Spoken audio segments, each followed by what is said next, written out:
What is up, guys? We are live. Zach Ginn here, and welcome to an Ask Zach Ginn live Q&A for wholesaling real estate.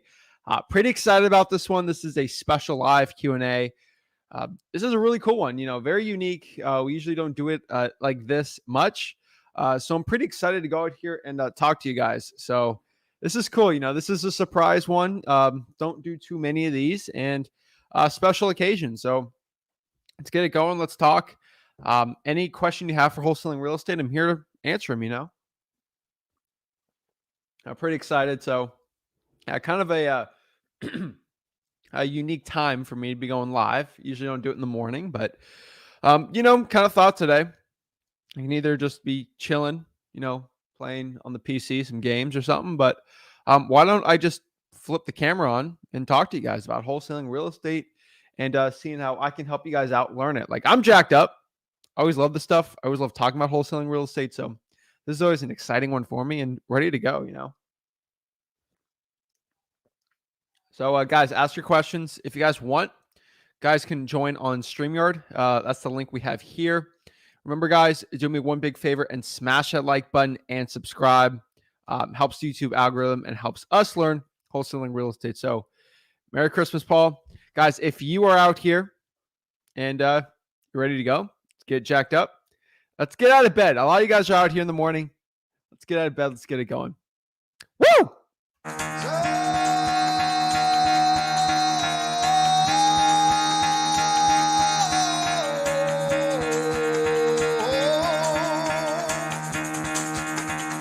Get the fuck out of bed, bitch. Go.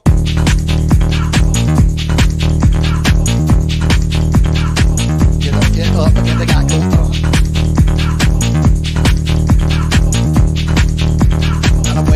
Time to wake up, bitch. Get up. Get up. Get up.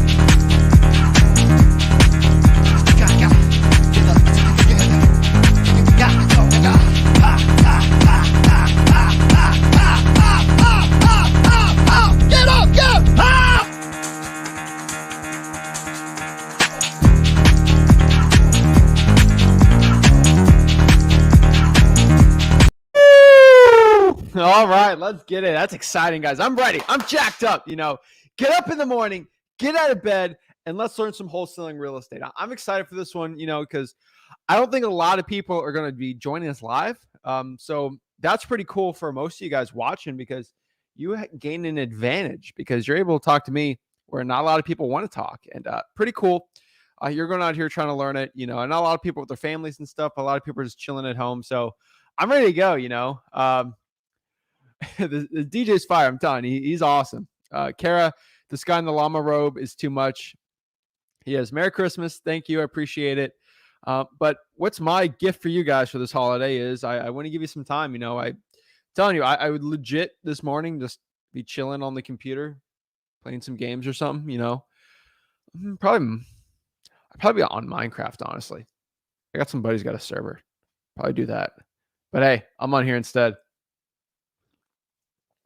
And don't be dissing Minecraft. I'm telling you, right? Like, no one's better be out here dissing Minecraft.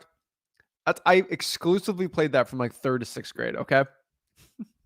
So let's talk, guys. Like, I'm here to talk. This is going to be not like, I guess more casual. I guess if you want, I don't really know, but I'm just here to answer questions and see what I can help you guys out.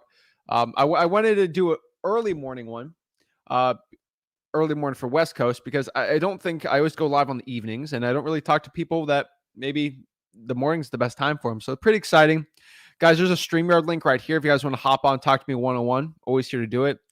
As long as you guys have questions, I'll be on here as long as you want.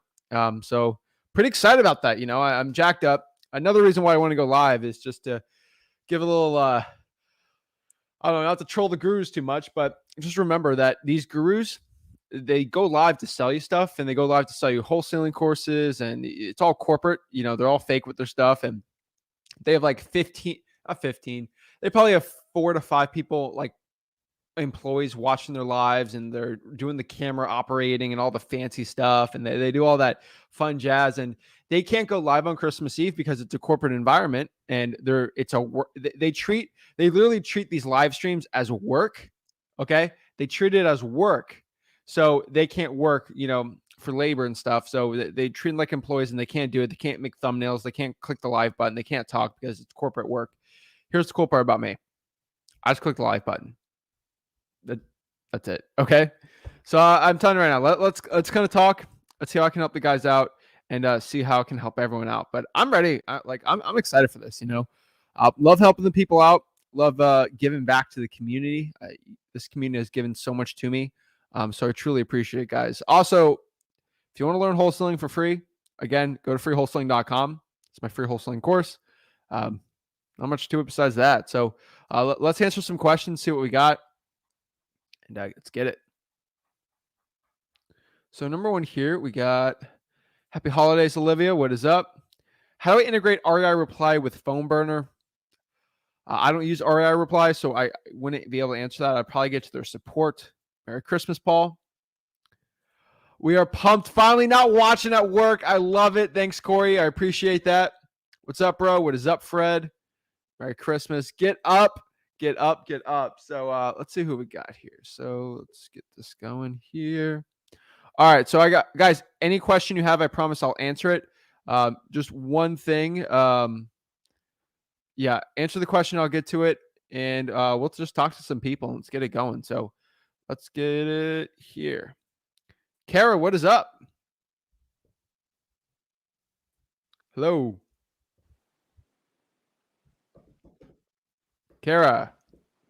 Hey, can you hear me? Oh, yeah. How are you? Hello? Hey, Hi, can you hear me? good. How are you? I'm blessed. All right. Yeah, So what's up? I know you've come on and talked before.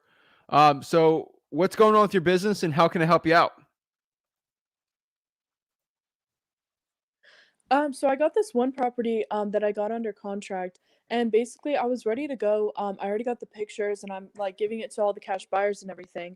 And then randomly they kind of just like sent me a text and they were like, I think that the price is a little bit too low, but they already signed the contract and everything was ready to go. I already filed the memorandum and everything. And I kind of after Christmas and everything, I'm just gonna go back to them and just simply kind of like talk them through it that I was basically like ready to go and like I still kind of want to close and I already went to, the courthouse and like made it, shown that I'm gonna be the buyer and everything. And I'm gonna try to see if I could just talk them into like closing. It was in Georgia, and I was just wondering if I should do just because I don't want to lose this wholesale fee. Yeah, I get it. Okay. So it's really the buyer being the stickler here, right?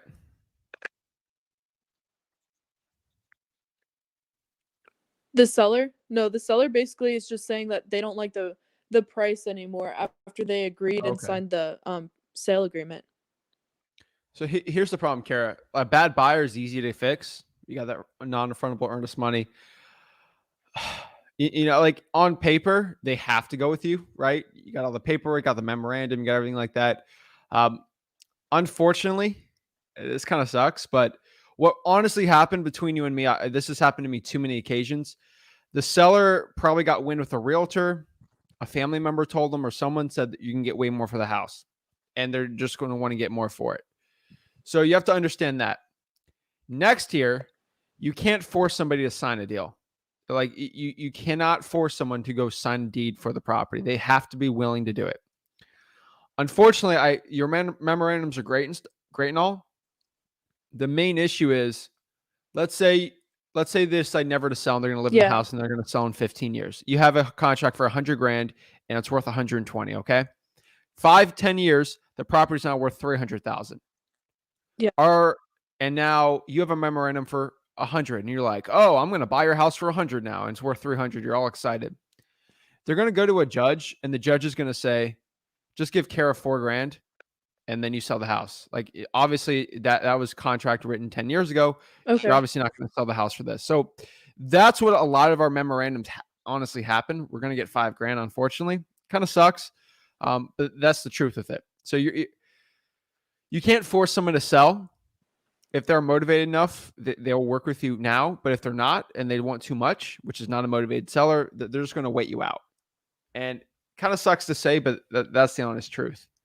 And you're going to have to deal with that. So you can't force the person. I know it sucks, Okay. but unfortunately, so it's price was the issue, correct?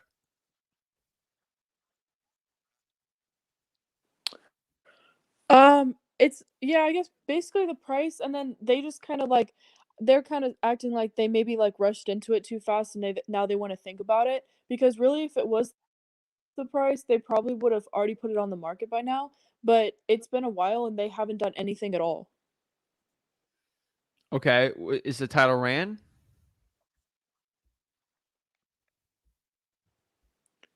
I'm sorry, what? Was the title ran? No, not yet. Okay. Did you put an earnest money down? No, I literally I got it locked up under contract, and then maybe like 5 days later I got a couple buyers ready to go, and they just sent me a text simply saying they don't want to do it anymore. They never sent me a cancellation, anything like that. I filed the memorandum. I was waiting till like 2 more days and then I was going to go to the title company, but because they did that, now I'm kind of stuck where the memorandum's filed, everything's like fine, but I just don't have it sent to the title company yet because that happened like only maybe like 4 or 5 days after everything got signed. Okay. I get it. Fortunately, you can't force someone to sell, like I said. So that's the issue.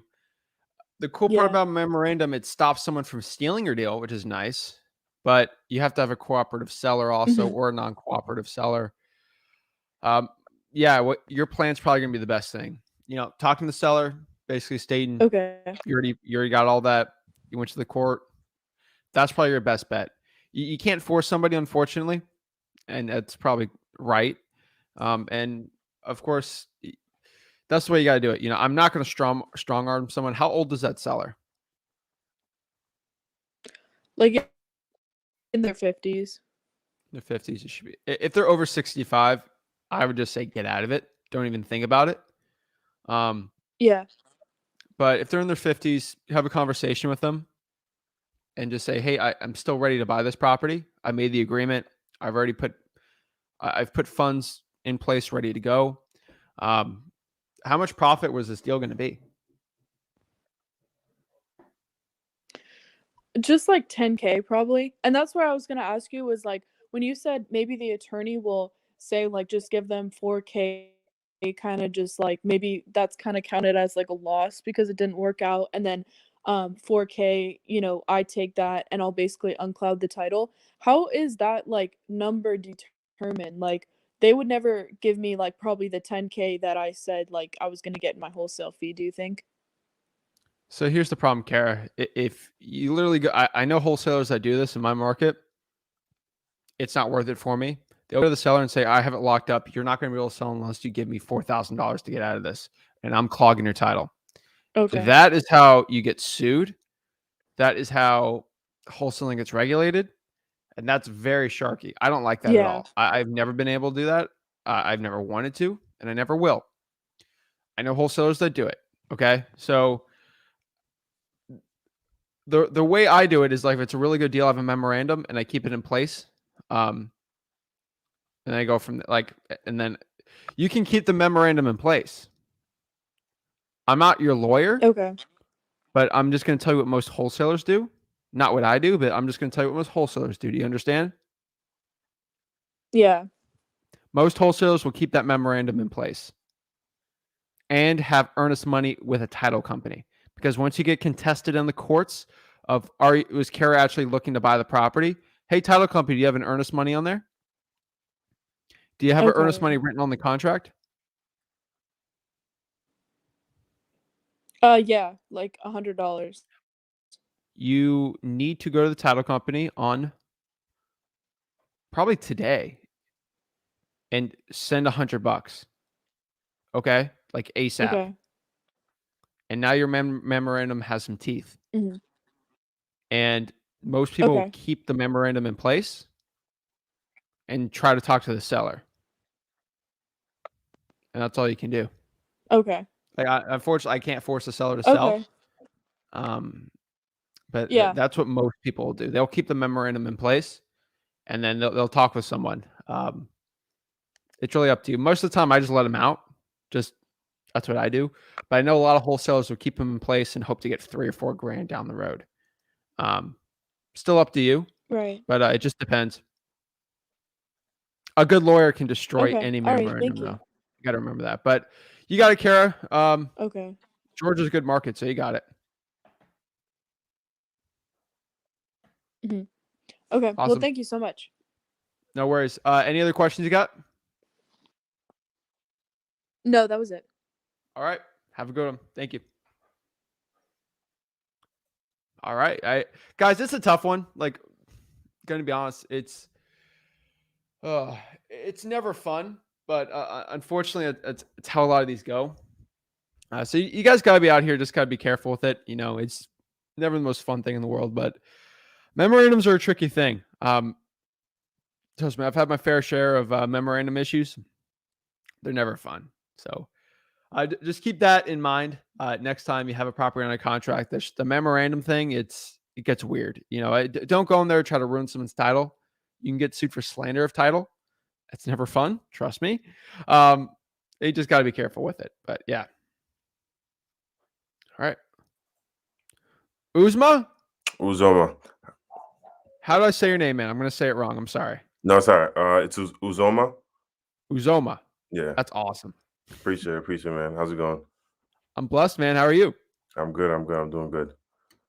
All right. So All right, I do have a few questions. The first one, I was wondering, how do you go about properties that like the owner isn't around, like they live like states away?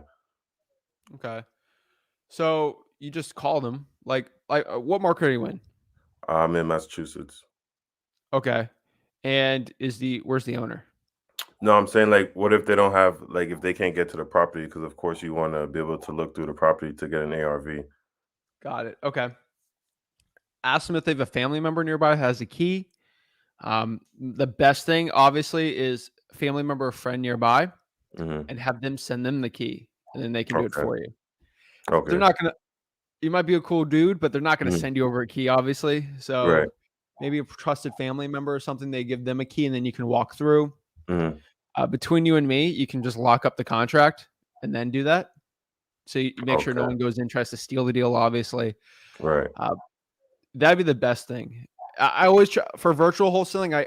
I'm more inclined to get the deal locked up and then do the inspection after, because you can use that inspection if it's bad. Let's say you go to that seller, you lock it up for 100, and then this inspection's terrible. You say, "Hey, Sue, you talked to me, you said it was okay, but look at these pictures, it's terrible. We have to bring down the price." You can use that as leverage. That's another good one too. So lock up the contract regardless. For virtual, yes. Just because you got the right buyer or something, but you're kind of physical and virtual at the same time. It's a little weird. But I'm more of the person to lock it up before I inspect it. Okay. And go from there. Okay. All right. Thank you. What else? So now, do you always look at the entire property before you? I'm assuming you always look at the property before you send out a quote, like pertaining to virtual wholesaling. I mean, not physically looking at it. So the one thing is we let the seller kind of tell us the condition of it, and we trust them more or less on it. But we always have physical eyes on there, always. Okay. Again, we're a little more scaled up for some things, but what I would say is obviously use the property appraiser, look at the actual details of the property, square footage, year built. You can find the permits, so you can see how old the roof is, any renovations to the property. Okay. You can even look at the Google on the outside and really tell if it's updated or not. Then you get really good comps, and then you go from there. I'm always assuming a property needs 20 to 30K, most of them, so I can get in a range, Okay. and that's sort of what we do. Okay. This next question is just because I haven't actually gone on an appointment, so I'm just wondering, like, when you get to the house and you're looking around, what exactly are you looking for to build your judgment?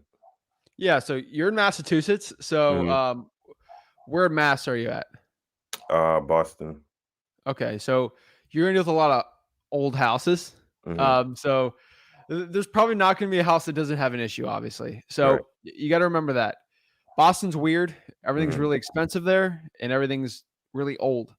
So it's gonna be a lot of those older wood frame houses. Mhm. Some are nice and new, obviously. Mhm. The suburbs are probably gonna be best for you. Mhm. Like Quincy, stuff like that. So you got to look in that area too. But you walk through. I mean, there's plenty of videos at freewholesaling.com about it, but you're just gonna walk through, look at the properties, and just have a general talk with them. How renovated is the Mhm. house? Conversations about them, family mementos in there, and you want to care more about the seller than the house, but still look at the house Right. and act like you know what you're doing, and Right. just look around, check plumbing, stuff like that. You don't have to be the expert, Mhm. and I would look up a couple of videos. Uh, Boston real estate house inspection guide or something like Mhm. that. There's like 10-15 minute videos. They'll tell you fancy terms that I didn't know what a soffit was when I first started this business.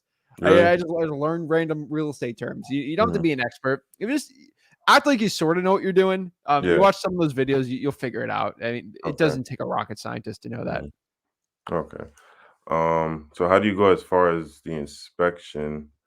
Like, how does that play into the when you're working with the buyers? Like, how does that? Because I'm sure it's based off of the inspection. The inspection period. Or like, how does that factor in? Like, do I how do I put this? Because I lock in a contract with my buyer, and like, say I tell him, oh, the house is gonna pass inspection, and then I'm assuming we're waiting for inspection. If what if something doesn't happen? Like, what if something goes unexpectedly? I get it. And that's why we have the inspection period, right? Mhm. So I like 30 to 45 days on the inspection Mhm. period. And obviously the inspection period on there basically states that within this time frame, if I went out of the contract, I can get out of it. Mhm. And that helps you out. So obviously most wholesalers do that inspection period. If they find a buyer, no, they can't find a buyer, they can get out of the Mhm. contract and they're not in trouble. Okay. That's pretty good. Have your cash Mhm. buyer, your partner inspect the Mhm. property and look at it. Right.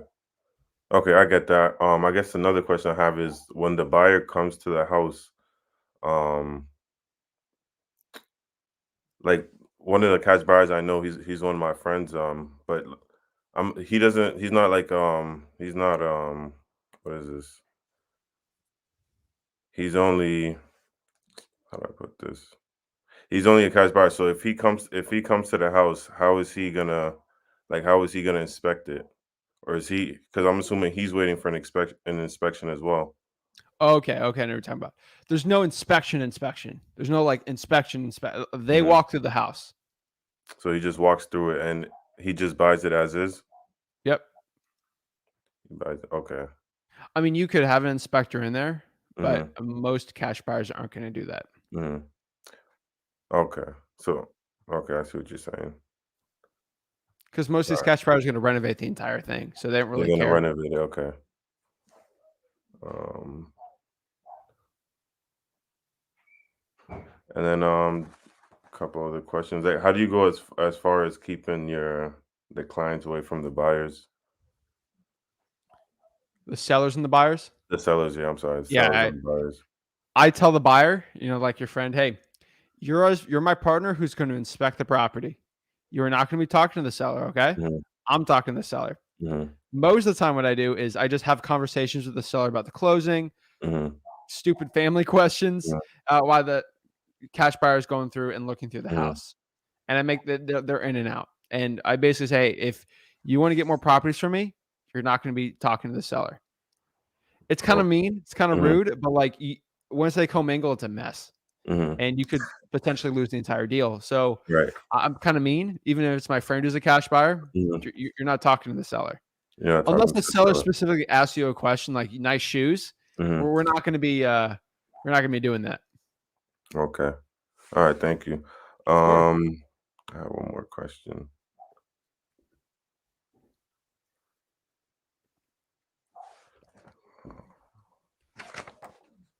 Okay, how are you going about like putting your doing the deal under your personal name or business? Like how do you approach that? So my general rule of thumb is I would say do the deal in your personal name the first two deals, and then get a LLC after that So or I, X I corporation. so my thing is I already have an LLC. I previously owned a moving company, so I have Okay. an LLC. So I wanted to put on there just for tax purposes and whatnot. So I was figuring I could just approach them, just tell them I'm representing myself, and then when they come, or I could just tell them I have a moving company, but I do this on the back end, and I am representing myself. And when it comes time to sign the contract, just leave my business LLC there. Okay. Technically, so I'll tell you what we do. So what you do is hey, my name is Zach. I'm here to buy a house. And once Hmm. the contract presents, saying, hey, this is my LLC, Okay, yeah. and So don't say anything about it until the end. no, you don't want to spook the seller out, you know? Yeah, you Like, don't. oh yeah, it's your LLC. Got it. Mhm. Yep, that makes sense. You don't want to make too big of a deal of it. Mhm. If it's not a big deal. Okay.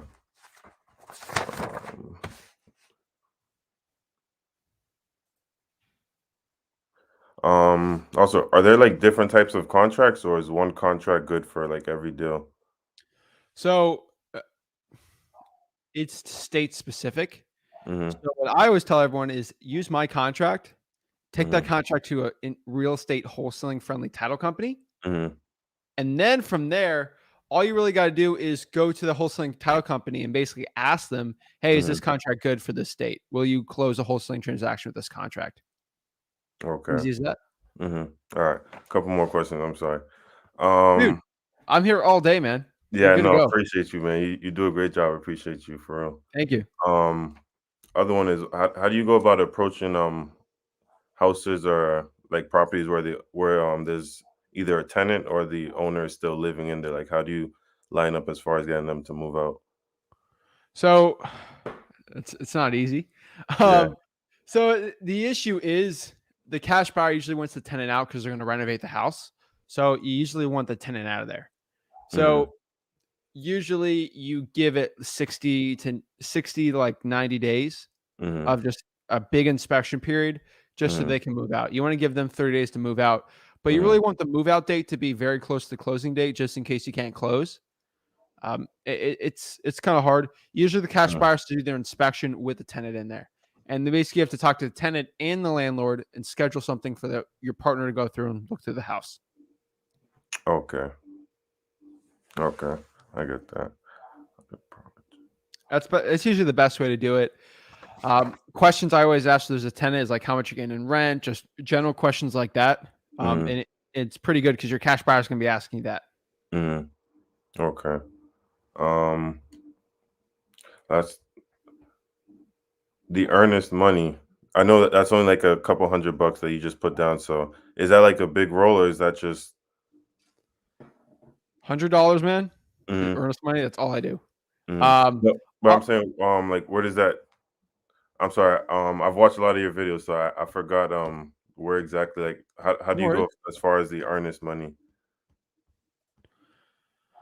Um, Is it just earnest on the money goes. contract and just or that goes to the title company?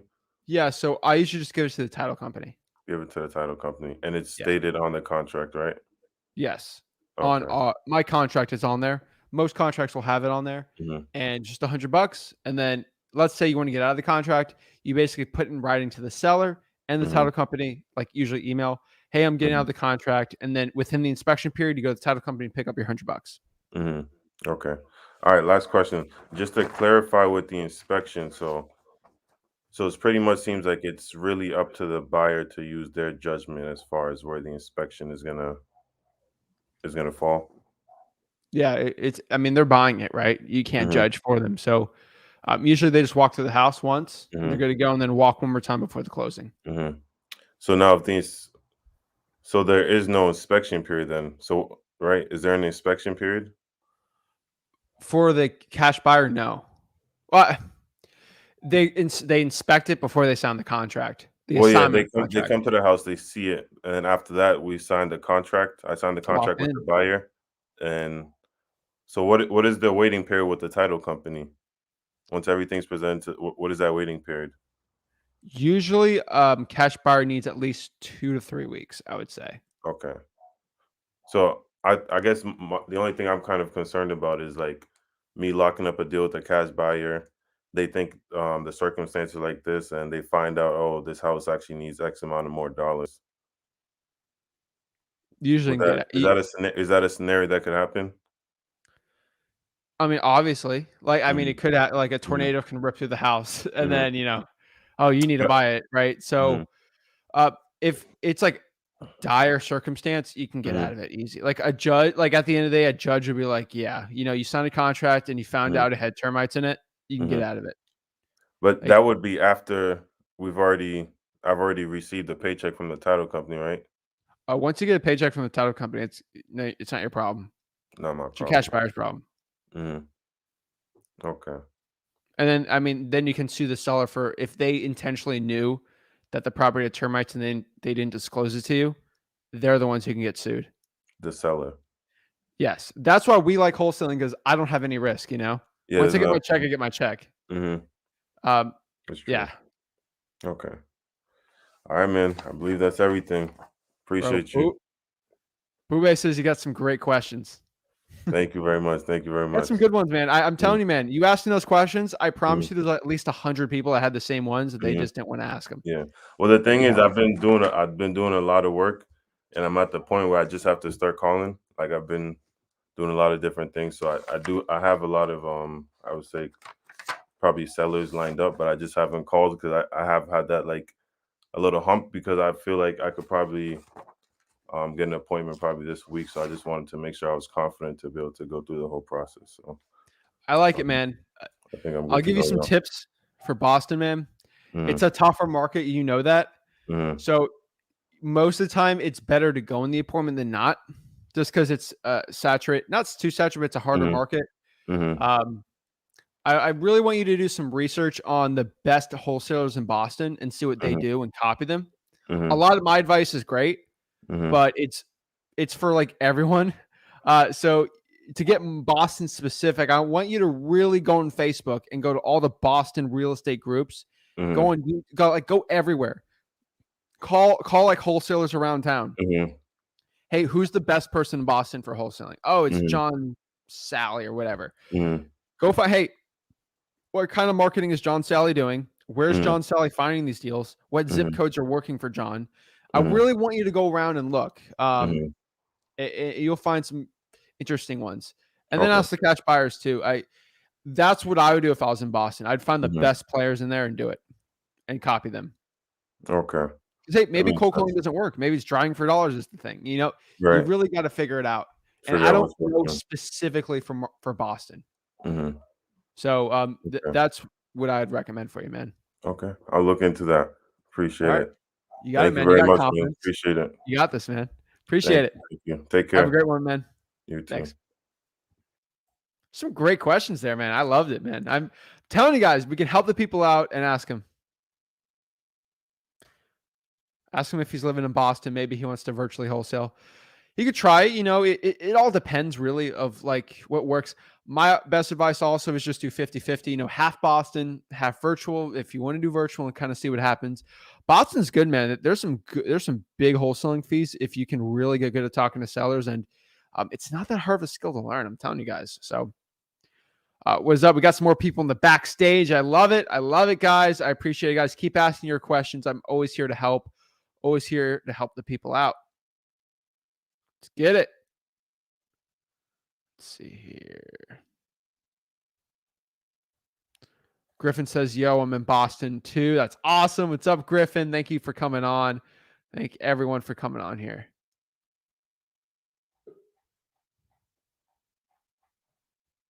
And then we got, yes, sir, another Nigerian. That's awesome. I love it.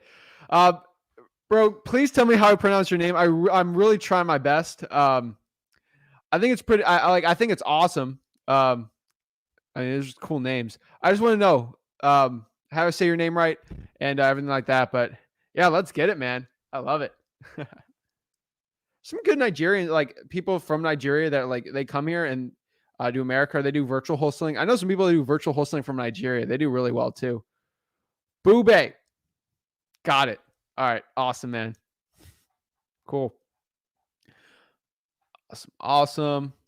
Love the questions, guy. There's a lot. It's a lot more people than I expected. I'm like, all right, I was hoping there's only gonna be like 10 people in here, so I can just talk to like, individually. Maybe just me and Justin or Stoney just chilling in the corner. No one's asking questions. We're just talking. But whatever, whatever. I can always talk to the people. I'm always here to give value. So let's get it. William, what is up? Hey, Zach. How's it going? I'm blessed, man. How are you? I'm doing great. Awesome, man. Yeah. What's up? Yeah. I wanted to get started virtual wholesaling in Columbus, and I have about 2,000 a month to spend in marketing. How can I create a monthly plan to start the new year? Okay. Well, I mean, you can start on Monday, but it really depends. So let's kind of break this down. So what market are you in right now, and where are you trying to virtually market? Yeah, I'm in the Canton Falls. It's a smaller market. It's kind of mainly the reason why I want to go virtual wholesale in Columbus. It's a bigger market. Wait, Canton Falls, Ohio? Yeah. Like where the Hall of Fame is? Yes. Is it Canton Falls or Canyon Falls? Canton Falls. Canton Falls, Ohio. I can't even find it on the internet. Yeah, it's like right next to Akron. Okay. All right. All right. What county is it? Summit County. All right. How do I spell it? I'm doing this because I'm trying to do some research for you while I'm talking to you. Yeah.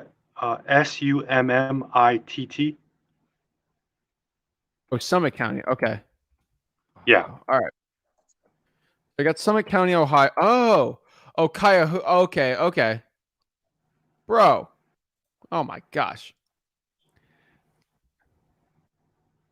William, have I talked to you before? I don't know. Maybe. I remember I talked to somebody, I think a month ago, that wanted to do virtual wholesaling, and they were in Akron, and they said, and then I'm like, why don't you just do Akron? They're like, I don't know. Did we have this conversation before? I don't remember. Maybe. Okay. I'm telling you right now, man, Akron's going to be way easier than Columbus. Okay. I mean, your average price here is 182 grand. That's pretty good. Oh. 182,000. I mean, you got like, actual Akron, which is probably a little expensive, but like you got Twinsburg, Hudson, Green, Hartfield, like you see on this map here, all like everything around here, going to be cake, man. Of course, you're in a small market, but you can drive around, and you got like anywhere within a 45 minutes to an hour driving, you're good, man. Okay. Do you think, like, what type of marketing would you recommend? Like maybe driving for dollars? Driving for dollars, man, is going to be your top one. Now, I'm not the expert, man. I'm a Florida boy, so I don't know how hard it is to drive for dollars in the snow. I've heard it's tough.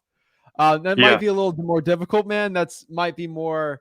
You could probably get away with it now until it gets crazy. Code violations get harder, obviously. So I would try driving for dollars if you can. If it works, it might not be able to work. I don't know.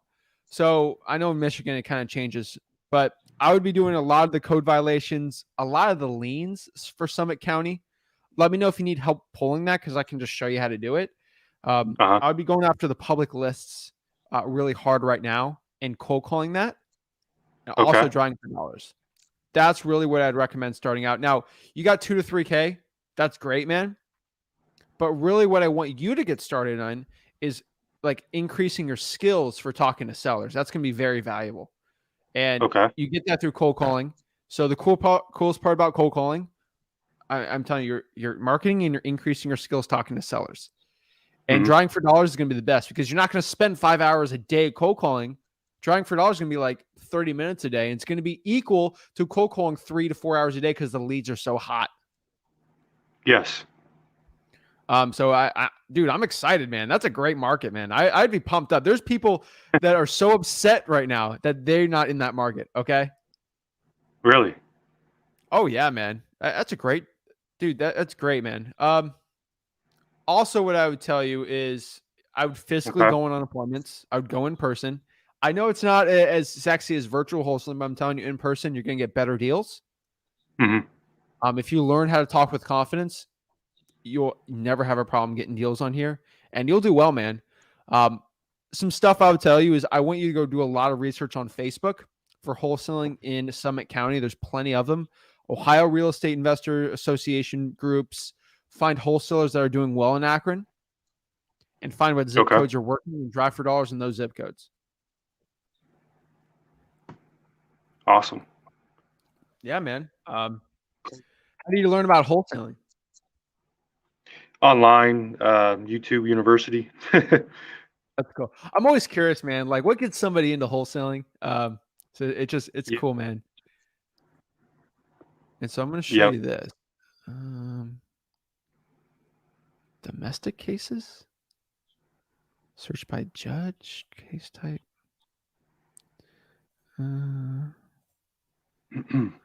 See if I can find it. Must enter a date. So I'm going to show you this. So I'm just doing this for you right here. Okay. I'm just showing you like how to pull this list. Yeah, I was gonna ask you, like, in Summit County, do I hit the zip codes, or like everything in Summit County? Like, Are you on your phone or a computer right now? I'm on my phone, but I'm next to my computer. If you can look in the private chat, I sent you the link that I'm on. This is the Summit County Clerk of the Court. Okay. So, hold on, let me zoom this in. So I'm at the Summit County Clerk of the Court. Let me go back for you here. So this is Summit County, Ohio, right? Yeah. Yeah, right? I have the link here. So I'm going to record search. I'm going here to agree. Again, I got to look at this. I think it's domestic. Mm-hmm. You're going to search by date, case type, document. Let's just do 12/1 to now, for example, right? 2020, 21 to 12, 24, 21. We're going to go by case type.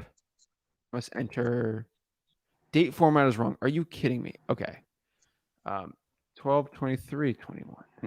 Oh, 2021. Okay. Oh, shoot. Okay.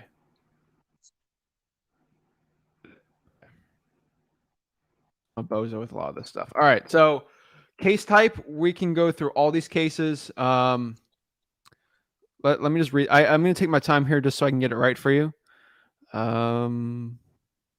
Contempt of court, legal custody. We don't deal with any of that. Oh, they got the divorce list. This is a good list to do.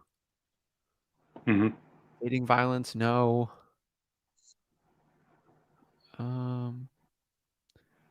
Enter of corporate defendant, child support enforcement. That's a good list. Divorce without children. Let's kind of just pop this up really quick. Document type.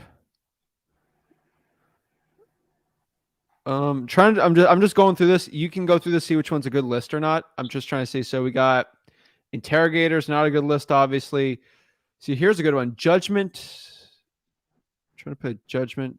No. Contempt of court. Motion. Yeah, this is going to be a little much right now. Wayne County CPO report. Yeah, so let's just do a divorce list real quick. That's kind of easy. Divorce with children, without children, whatever. It doesn't really matter. Please enter a day or month. You cannot enter both. Oh, okay.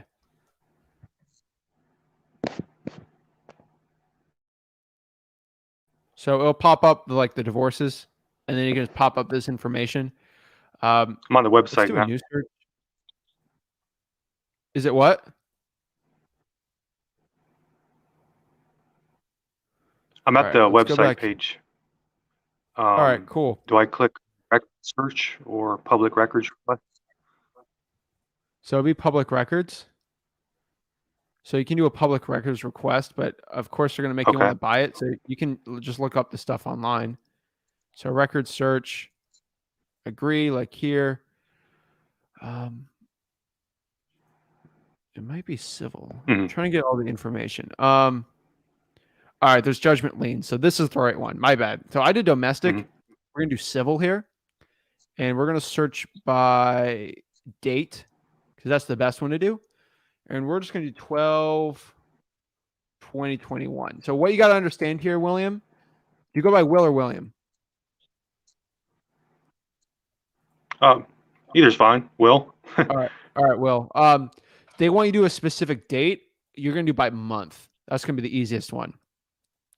We're going to go to case type here. Okay. I'll just give you a pretty good one here. Civil judgment lien, probably going to be my favorite one. So civil judgment lien is going to be legit. Creditor's bill is going to be amazing too. Foreclosure is going to be an amazing one. Harassment, we don't care. Judgment lien, these are going to be, you're going to have to individually go through these. I think this is good for a lot of people. Money due is going to be good. Other tort or civil might be good. Personal injury, I would avoid. No, skip quiet title. State tax lien. I love that. That's a great one. Wrongful death. No. So let's just do state tax lien, right? So we're going to search that. Got no entries for that one. Okay. Is that search? Go ahead. Search by judge date. Yes. Search. Okay. Search by judge date case. Yes. Go to judgment lien. Search by judgment lien case number. Yeah. So I just searched here. And as you can see from here, that this is like, for example, this is portfolio recovery versus Ginger Break. So defendant's going to be Ginger Break. And this is her address right here, okay?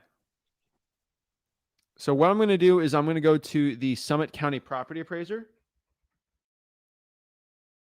Now it's not, it's a little property and tax appraisal. Let me pop this up for you. So do you see here how Ginger Break is being sued? Assessor what? I think so. Hold on. So, all right. Do you see this judgment lien right here?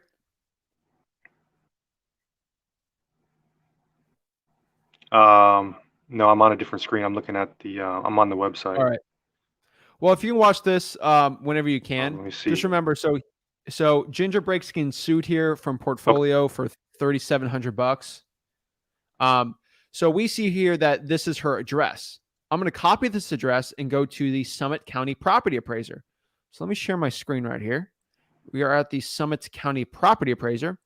And now we have the address. So we're going to put that address in. And then we're just going to put that in. No records. Okay. Weird. I'm just going to put her name. You got to take off. And take off the street as well. It should pop up. Okay. So looks like Ginger Break lives at 34704 Curtis.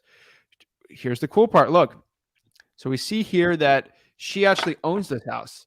So she's getting a judgment for $3,000 and she owns a property. Maybe she wants to sell it. Right? Awesome. That's a nice house. Yes. 1960. And guess what I'm going to do? I'm going to go to truepeoplesearch.com. Let's get their phone number. And I'm going to put that address in. So let me put that address. 3470 Curtis Street. The city is... How far is Mogador from you? Mogador. That's like 5 minutes. Perfect, man, right? So let me show you the last thing I did here. So all I did was I went to truepeoplesearch.com. Obviously, do not call today. But like you see, boom, we got Ginger Break right here, right? Gonna click. Boom, we got phone numbers. Easy. Yep. Yep. These are going to be the lists that are going to be absolute killer for you in your business right now. And you do that, man. I'm telling you, you're going to do very well. Awesome. And like that's how easy it is in your market, man. Do not be doing this Columbus stuff, man. I'm telling you, all the stuff you got is right there, and it's so easy for you to pull this info. Like Summit County is kind of easy to do. That was pretty quick for me. Just imagine it, like if you get really good at it, it'll be really easy. Yeah. Oh yeah, man. Awesome. Of course, bro. Any other questions you got?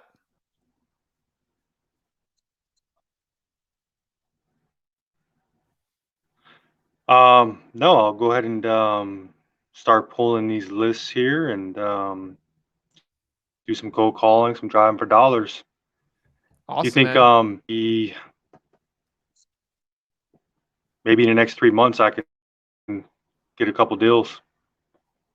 If you Thanks, Zach. go through Appreciate all it. the names and call them, hands down. I'm telling you right now, if you go through those lists and you cold call like that, you'll do fine. The right script, man's all freewholesaling.com again, but it's like, hey Ginger, are you the owner of 3471 Curtis Street? And are you interested in selling it? That's all you need. Have a conversation, meet him at the house, download the contract, sign the contract, sell it for a profit. You're good to go. Thanks. Plenty of cash buyers, man. People like Akron more than Columbus sometimes because it's cheaper prices and sometimes better ROI, return on their investment for rentals. So you're in a great market, man. You got this.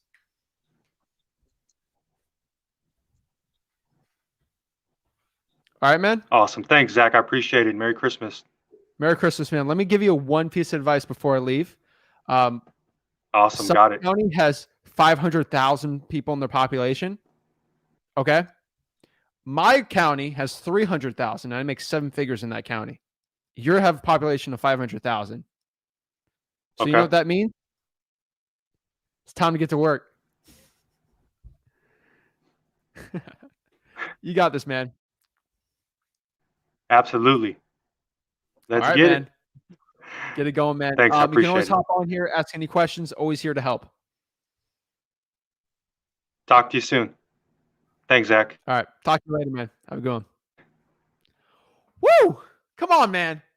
Come on. That's how easy it is to go out for virtual wholesaling. That is how easy it is to go out there and start dominating markets. Like people think this business is super complicated, and hopefully someone liked that little Christmas gift I gave him because it's just like this is like that stuff you have to go into a course to go out there and buy it and learn how to do all this stuff. It's all for free. Okay, it's all for free. Literally, I just showed you how to pull it all for free, guys. Like I don't know what else I can give to you guys. This is how you do it. This is how you get good at this business. This is how you change lives. Guys, smash that like button, subscribe. I want to hear more from you guys. I want to hear how I can help everyone out here learn this business absolutely for free. This is what I'm here to do. This is where I'm here to help the people out. So let's get it going. See what other questions people have. Anyone wants to hop on and talk, I'm always here. Let's get it. Bro, bless you, man. I just followed along for my county. Telling you, do it. Let's get it, guys. I'm going to get a lot of people ask, oh, can you do this county? And this county is going to like be impossible. I hate to say this. Some counties are like very, very hard to do. And some counties are just like that where the guy randomly like hops on and just click, click, click, click, click, boom, boom, boom, boom, boom, right? It's weird how each county is different. It's funny, man. So that's the honest truth. Tell him, Zach, virtually easy. Let's get it. Let's get it.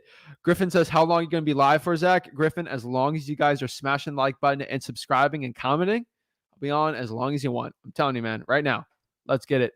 Rick's not going to join us today. He is out fishing. So, you know, whenever he gets back, I guess, I think it's pretty good. So let's get it. Millie, what is up? Oh, shit. Oh, snap. What is up? Snap. I didn't know you could just merge me in like that. Oh, yeah, man. Can you hear me? Didn't want to surprise you. Wow, dude, I was I was Matrix, not expecting that. That's crazy. So So Zach, I got just one question. So I did 3 deals at the end of 2020, and I haven't really did any deals after that. I kind of got mixed up doing some other stuff, but I'm ready to hop back into it and go full time doing it, or even part time, however it works for my schedule. Um, but over time that I have not been doing it, I've still been watching your content, and I see you keep growing and growing and growing. So it's like that's great, but at the same time, I'm thinking to myself, is it getting too saturated for me to even try to hop in back again, or is it still for the taking going inside 2022? Bro, it's like do you have any favorite like sports teams? Yeah, my favorite is Chicago, Golden State. Chicago And Bulls? yeah, Chicago Bulls my favorite, Do and you think Miami. it All right, see, we've got a Heat fan. We're cool now. All right, let's talk NBA for a second, man. All right, The NBA, they give stupid contracts, right? Tens of millions, right, to play, right? yes, stupid Stupid, right? contracts. So here's the thing: you got someone like is Lonzo on the Bulls? Yeah, he's on the Bulls. He's All right, I just actually want on to the make sure. Bulls. All right, so let's say Lonzo is 14, right? He's like, should I play basketball? It seems very saturated. It seems like everyone wants to play basketball. Everyone wants to be in the NBA. Do you think he should just is there too many basketball players? Should I just quit? No, he wants that money and he knows he's dedicated and he'll put the work in, right? He don't care. Yeah, He don't care how many people are out there. I'm just gonna beat him, right? that is Think true. Michael Jordan cared how many basketball players were in his time? He don't care. No, he He's gonna don't go out care there at and all. make it He for don't himself, care right? at So all. that's the way I looked at it, man. There's tons of wholesalers when I started. It was easier when I started, obviously, but Yeah, the thing is, I don't care. Like I'm gonna go out there and destroy it. And bro, you can be like John Morant, dude. He started his rookie year killing it, right? yeah, You can go out the bat starting, just destroy it, beat people that have been in the league forever, right? yeah, So I like using analogies like that because it's very similar. You can just start wholesaling and just start destroying it. Like if you pick it up very well and easy, you can go out there and do really well. So no, I mean everyone wants to make $1 million in wholesaling, but few do because they don't put the work in. It's the same thing as basketball. I always say it. Why did Kobe Bryant? Why was he so great? He put more work than everyone else, and that's the honest truth. yeah. Every That's person that true. became successful in the NBA has put in work, and you have to do the same thing. Yeah, absolutely. Yeah, you're right. And it's just like I said, I at the end of 2020, I closed 3 deals within like a 2.5 month span, probably 2 months.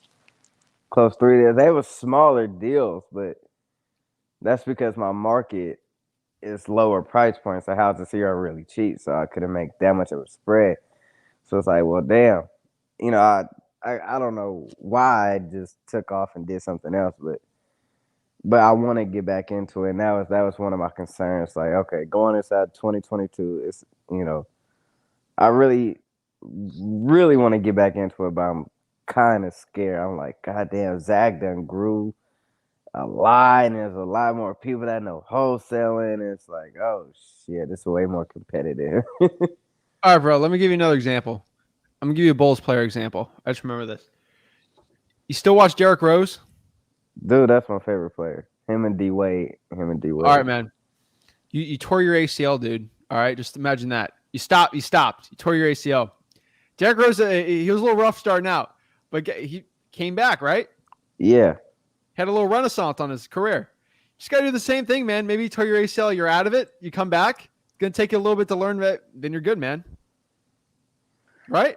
Right. You know what? Look You're at it right. like that. You know what? I'm just going to get back into it. So, and one more thing. So I know what I was doing, because what I was doing at the end of 2020, that honestly, probably the only reason why I closed 3 deals within like 2 months is I did a lot of driving for dollars. All right, Millie, I'm gonna stop you right here. I don't want to be rude. I don't want you to tell me your market because I don't want people to just. Here's my issue. Yes, we grew a lot from like 3,000 people to like 25,000. I got Literally. 26,000 on a wholesaling group, like all this. Literally. It's because I give it for free. Like that's the honest truth. Because yeah. the issue is everyone came in from TikTok basically because they see people flashing watches and stuff. I flash properties I own. It's all public record. I don't care. But the thing is, they're coming in from TikTok and they're wanting to learn. And there's a lot of these kids doing it. So here's the thing. I don't want you to tell me your market because here's the issue. I got a lot of people watching me. If you say I'm in whatever state, you're gonna have more virtual wholesalers in that market. Okay, so just do me a favor. Do not tell me what state you're in. Okay. Okay. I just don't want it to be exposed to it. Like, but here's the thing. I'm really like I'm not. It doesn't take rocket science. I'm very simple with it. If you got 3 deals from drawing for dollars in a short period of time, you need to be drawing for dollars. That's it. Okay. Like there's nothing in between. Okay. Do the same thing and just do more of it. That's it. Okay. Do what works and go all in on that, make some money, and then you can start doing other stuff. But like, do not stop what's working. Okay. For sure. Right. Like you just got to keep it up. And, dude, if you close 3 deals, sky's the limit, man. Yeah, it was crazy. I got my first deal hanging up on my wall. I'm never forgetting that deal. I didn't think it was going to actually close. But then it's a different feeling when you actually hold up the check. It's like, wow, it's actually real. Zach was right. Because I got my first deal because of you guys. So I was like, all Zach said was just go drive for dollars and talk to people. And just, it worked. True people search and everything. It worked. But yeah, that's all I had, man. If you know any kind of marketing you would take inside 2022, like, hey, this is what you guys really need to be doing in 2022. Like this year, it wasn't like this last year, but this would be a good thing to do for this year. Bro, I'm going to say this again. Your market's probably got a lot more wholesalers in it than last year than this year. This year than last year. Here's the thing, man. Every wholesaler in your market is going to go to PropStream and they're going to download the high equity list and they're going to cold call that list. Right. If you do that, you're going to be like, oh, this is too saturated. You need to get the list that no other wholesaler in your market can get. And you know what that list that is? Driving for dollars. Driving for dollars. No one can buy. I can't even buy your driving for dollars list unless I give you money. So guess what you need to do? Drive for dollars. That is that is the number one thing. Guys, if you have competition, get the list that your competition can't get. And that's for all markets, right? That's just for all markets in general, right? For most, if you're virtual wholesaling, it's a little different, obviously. But like for in-person, drawing for dollars, hands down, every single time.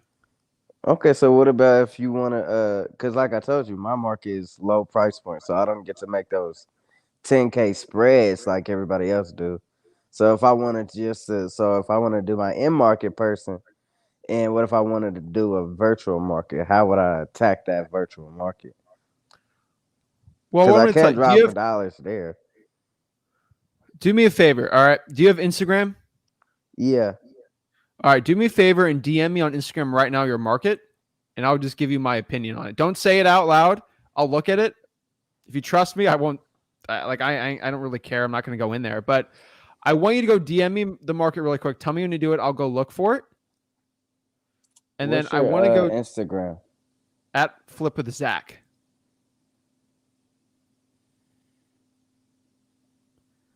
All right, where is customization? All right. And then I'm going to go look here for it. Did you get it? Let me go look. And then I can see from here.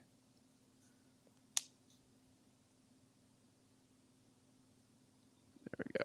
Let me go see here. All right. All right, it's popping up. Give me a second here.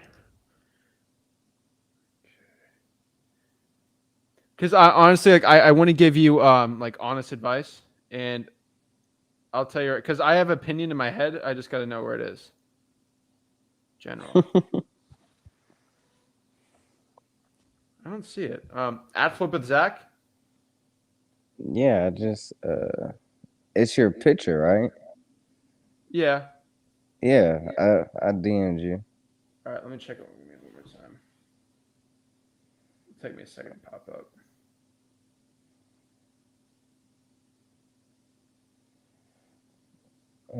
Let me try. At Flip. Yeah, try it. Flip with Rick real quick. Oh no, I got. Oh, okay, I see it, man. You see it?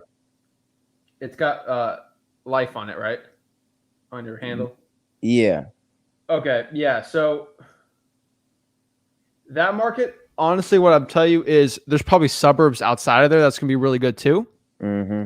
I'd be going after those, and probably I would go after a little nicer houses. That's how your margins are going to go up. Okay. So there's going to be houses, let's say, that are $10,000, which obviously it's not in your market, but look for houses that are like 40,000, and that's how you do it. So my deals, like I do really good at the $100,000 price point, selling for 130, 140, 150. Mm-hmm. Sometimes I want to make a ton of money. I'll buy a house for like 190 and sell it for 340. Like for a huge deal. Like that's crazy. So if you think it's going to be harder to do the higher price points, remember that. But each deal is going to be better. Yeah. So you kind of have to decide from there. It's just driving in nicer neighborhoods, but like not too nice, Okay, so not like, because where I was driving, it's like obviously like probably I was just say like the worst part. But that's how the deals were coming so fast. No, dude, I get it, man. Like, but there's hoods everywhere, man, and like you can make a ton of money in those. Like, I'm not being mean or something like of a bad. Like, there's bad neighborhoods, man, and you can make a ton of money in them. Now, remember, there's houses that are worth that are nicer that like you might even live in that just still need a lot of work, and those work too. Look for rentals in your market. And then look for like the nicer rentals, like above like a little bit of average, but still need work. They're nicer houses, but they still need to be updated. Those are kind of where you'll make more margins. I know, I know people in your market doing $30,000, $40,000 deals. There's so many people in that market that are making a ton of money. So you're good, man. I know one person personally I know two people personally in my market that's doing deals like that. There's plenty of money to go around, man. I promise you. Okay. And one more thing, because I know other people probably have this question too, like beginners. Like, so I recently came across this lead. I've been texting him. But so he has it's a 2-bed, 1-bath house. It's like 800 some square feet, but he has like 15,000 lot square footage. And it's like, I can't really comp that because all the other houses don't got that kind of square footage, like lot. So it's like, when I pull it up on PropStream, it's like the estimated value of the house is like 147,000. But if you look at all the other houses around it, they're nowhere near close. But then you look at the lot square footage and it's like, well, they got trouble everybody else's lot. So how would people, like, how do people go about that when it comes to comping that kind of stuff? Like, bro, I get it. Like, first of all, you're not a beginner. You did 3 deals, so you're not a beginner. Okay. So here's the thing. I do basically reverse wholesaling on that deal. So what I do is when if you gave me that deal, it'd be very hard for me even to figure it out.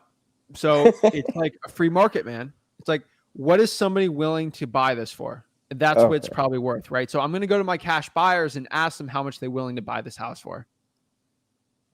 It sucks to do, but like, that's the best way. Hey, Millie, I can buy this house for $150,000 and seller wants to sell it for 130.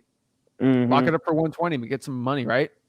That's the best way. Exactly what he wants too. He exactly wants 130. It's funny that you said that. I didn't know, but it's fun to do because it's just like a game, man. Hey, you want to buy for 150? You want to sell for 140? I know I'm going to make a profit on this. So, Mhm.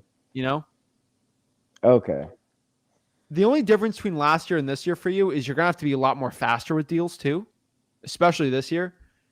So Yeah. you're going to have to be like, you're going to hustle a little harder. Like someone's motivated. You got to go in the appointment as fast as you can, get that contract locked up faster just because there's more people around. Yeah. You just don't let, maybe I'll think about it. Like you got to be a little quicker with it. That's the only difference I would say. But there's so Okay, much so that's money the to go only around, difference. man. You're going to do Okay. well. All right, yeah. Oh, and actually, I remember why I stopped because it's gonna be my biggest wholesale fee with but the seller ghosted me. Ooh. Like it was at closing, I had at title, escrow, and then she just ghosted me, and then she went with a different buyer. Yeah, And that's after that, man. I ain't gonna lie, I was hurt. I was like, man, I was really counting on that big deal. And that kind of ticked me off because she legit ghosted me and just went with a whole different buyer, and I couldn't do nothing about it. Yeah, My buyers was mad at me, everything. It sucks. It's all about speed, man. That's the problem. Yeah, I know. But thanks a lot, man. Thanks a lot, Zach. Of course, man. Dude, I'm always here to help. I'm always here to help the people out. And if you ever need help with anything, let me know. But yeah, dude, I'm always here down to help you out. You got a deal, I can close it for you for free. I don't care. I don't want your money. I just want to help you out, man. So get back to it, man. Drawing for dollars, my best drawing for dollars tip, Throw some fun music, have some fun while you're doing it, man. Like I just make it something you look forward to. It makes it so much easier, man. All right, thanks. I'm telling you, man. I was bumping when I had my team drawing for dollars last year. When a whole lot of red came out Christmas Day. I remember that a year ago. 26, my whole team. They're just bumping it in the car. We're excited. We're like, all right, we're not going to listen to it until we start drawing for dollars. All right. And they go through the whole thing. Fun, man. I remember when Astro World came out. I'm like, all right, I'm ready. It's exciting. Something exciting to do. And you make something you look forward to, Yeah. Those are little tips I can always give, man, I'm definitely going to use them too. Definitely going to use those tips. Of course, man. So, yeah, man, go out there, start trying for dollars, man. You got this, dude. I'm telling you. It's definitely a game, man. It's eerily similar to a lot of sports, except you don't have to retire, man. Once you hit 40, 50, you're not retiring, man. You're just getting started. That's the best part about what we do. Yeah, that is. That's nice too. So it's really nice. I'm gonna get back to it starting today, honestly. Oh yeah, man. Drive for dollars, try to add a lot. So and it's up to you how fast you want to get that deal and how ready you are to change your life. You got this. Okay, thanks. Oh yeah, man. All right, man. Well, I appreciate it. Got any more questions, let me know. I'm always here to help. And let me know, man. All right, thanks. Thanks, man. Have a blessed one. You too. Boom! I love that. Come on. 3 deals just from listening to me, man. I love it, dude. He's killing it. He's going out there. It's just like D Rose, man. Tore your ACL. Get back in there. Start revive it. You can easily revive it, man. There's plenty of people that tore their ACL. Think of what was it? Dak's doing pretty good on the Cowboys. He tore his ACL. He's coming back.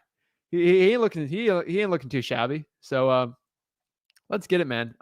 Guys, I'm excited. Everyone knows. So how long am I gonna be here? Dude, I'm gonna be here for as long as I can help the people out. You guys this year have blessed my life so much that I need to give back and share. Like I have to give back the value that you guys gave to me. I need to in my soul. This isn't a corporate thing. I got no employees behind me, so I'm able to go live. See, no one else is going live because they don't have to, guys. I already told you. I was legit going to play video games on my computer all day today. Probably in the morning. But, hey, I'm doing this instead because this is way more fun, okay? I'm telling you right now. I'm not that good at CSGO. So, let's get it, man. Got everyone hopping on. Got everyone joining and ready to go, man. I'm ready to get it going. Ready, excited. And let's get it going, guys. Remember, guys, everything I talk about, it's all for free at freewholesaling.com. That's where everything is at. And I promise you guys, if I go longer than usual, I'm telling you, might have to use a bathroom break because I usually don't go over 2 hours, but I'll do a Christmas marathon. I do not care. I'm here to help the people out. Always here to help everyone out. Again, guys, this is a little more casual than usual. I'm just here to have a good time. And I do this stuff for fun. Like, I don't do this because I legit don't do this stuff to like, oh, I'm going to sell a wholesaling course. Guys, I do this because I truly believe this wholesaling business has changed my life forever. I'm never the same person as I was 17 because this business has changed my life for the best. And I want it to change your life. So if I can get to somebody today, I'm ready to go. I'm gonna answer one question. We're going back to the people who are doing the one-on-ones. I want to give back. I see some people in the back that always comment. I've never seen them in person before. I'm jacked up for it. Let's get it. I see one person that's been they've been stitching my TikToks and they've been supporting me, and I appreciate them. So you know who you are. I'll get you on. I just gotta get through everyone. I want to give everyone the value. So if you guys stay on the backstage, I promise you I'll get to everyone and get it going. But Todd, love Todd. Todd's a killer out there in Richmond. Todd's probably angry at me that I told everyone Richmond's a good market. He's definitely mad at me, but Todd doesn't care. He's going to destroy everyone, so it doesn't matter. You got a deal. Hit up Todd Miller on Facebook. He's a great dude in Richmond. He is legit. Love it, guys. And I got a really important question. I'll answer this. I'm trying to see where I just found it. Jason asked really quick. We'll get to everyone after this, but I think this is an important question. But Jason says, should we do cold calls on Christmas Eve? I would say no. Unfortunately, I'm the type of guy that says market. I don't care what day it is. It's a Sunday, go out there, market. Christmas Eve is probably not going to be the best time. I'm sorry to say it. It's probably not the best time. Sorry. Okay. I would avoid today and tomorrow, but let's get it, man. Love competition. We the best. You got it, man. So let's get it. Let's get Miles. Miles, what is up? What's going on, Rick? How you doing, man? I mean, not I'm Rick, blessed, Zach. man. I'm good. Can you You're hear good, me? bro? You're good, man. Every day above ground's an amazing day. Hold on. Can you hear me? Loud and clear, bro. Okay, lovely. My bad. I'm driving right now, so I've been watching a live stream all Dude, morning stay trying to safe. get on and stuff. But I just Stay had safe. one. Of course, I just had one quick question for you. So I recently just started working with like a VA, and we have her cold calling, and kind of had some complications with that because I had to switch over from Mojo. We had her using Mojo at first, but those don't have like online phone numbers to use, so we were using Google Voice, but that number was getting flagged like pretty frequently, so we switched over to Batch, which gave us a lot more numbers to call from and stuff. So kind of been having some issues, like not issues like figuring that system out, but just kind of working with it because it's a new system that I'm not familiar with. When I was cold calling, I was calling off of Mojo.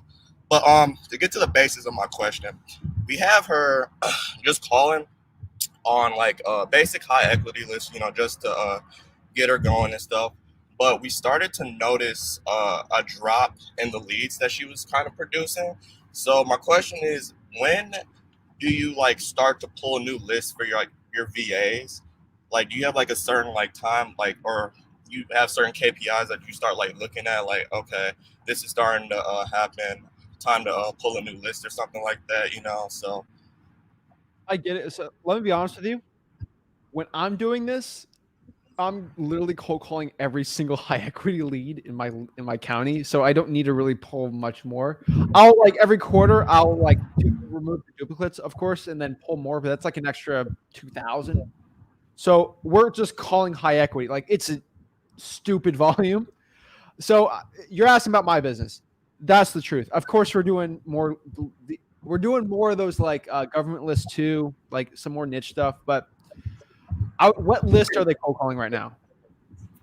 she's just cold calling a high equity owner occupied list. It's a tougher list. All right, But, you know that. Yeah, I know it's a tougher list. But what I was just looking at was just the simple fact that she was at least producing 3 to 4 leads a week off of it, and then now since like the last few weeks, it's dropped completely. And then there's also been some other issues that we had with Batch that I had to like call and like talk to support about. But I just noticed like the leads that she were producing, it just dropped. So that's why I was just trying to figure out if I should start to pull, because it's about I want to say it's the third or fourth time she's called through the list.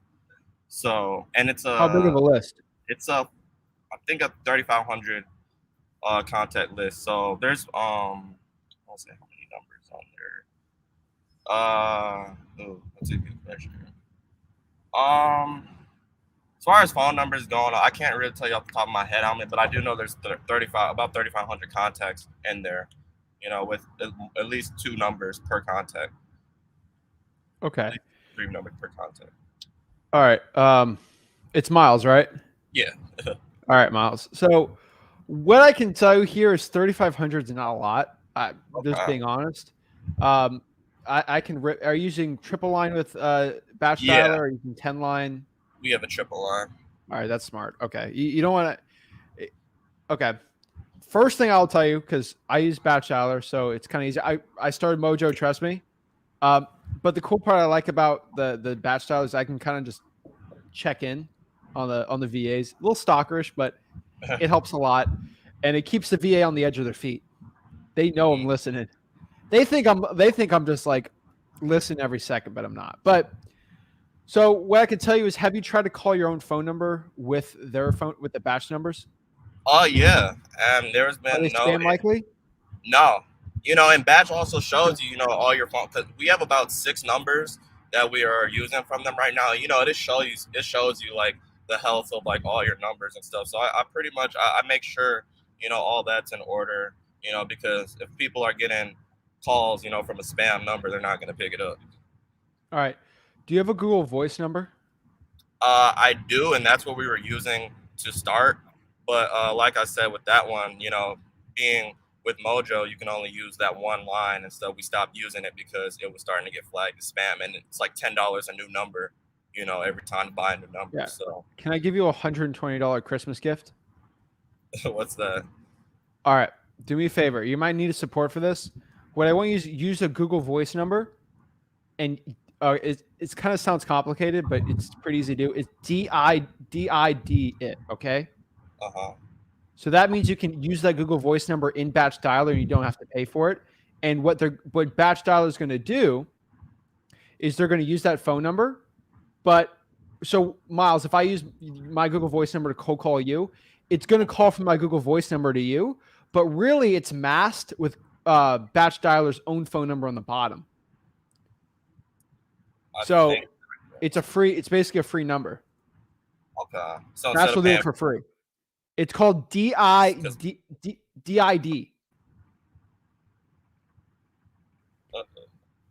Okay. Hello. And if you have multiple Google Voices, you're good to go, man. Just you probably get call backs on that number, but that's my $120 gift I can give to you. I don't know if Batch likes me talking about it, but like, bro, I got like 50 call rail numbers. Just import, right? So yeah. Right? Like, what does that save me? It saves me like $6,000 a year, right? Like it's like dumb for me not to use batch dialer just because of like stuff like that. And that's personally for my business, right? Like I don't tell people to use something unless I use it. Like that's another reason why like I'll use something like that, So yeah, that's Zach dialer on the bottom too. But like what I'm telling you right now is that's tip number 1. Tip number 2, 3,500 is not a lot. You're probably going to have to increase that. What I'd recommend is you add some government lists in there. Obviously, you're coming up on the holiday, so it gets a little squirrely, the numbers. So I'm not going to freak out over the next 2 weeks. Now, once January, like 1st and stuff, and you start looking at statistics, you're doing your KPIs, you're doing well there. You know your numbers well. But I would increase the leads, especially on a triple line dialer if they're cold calling full time.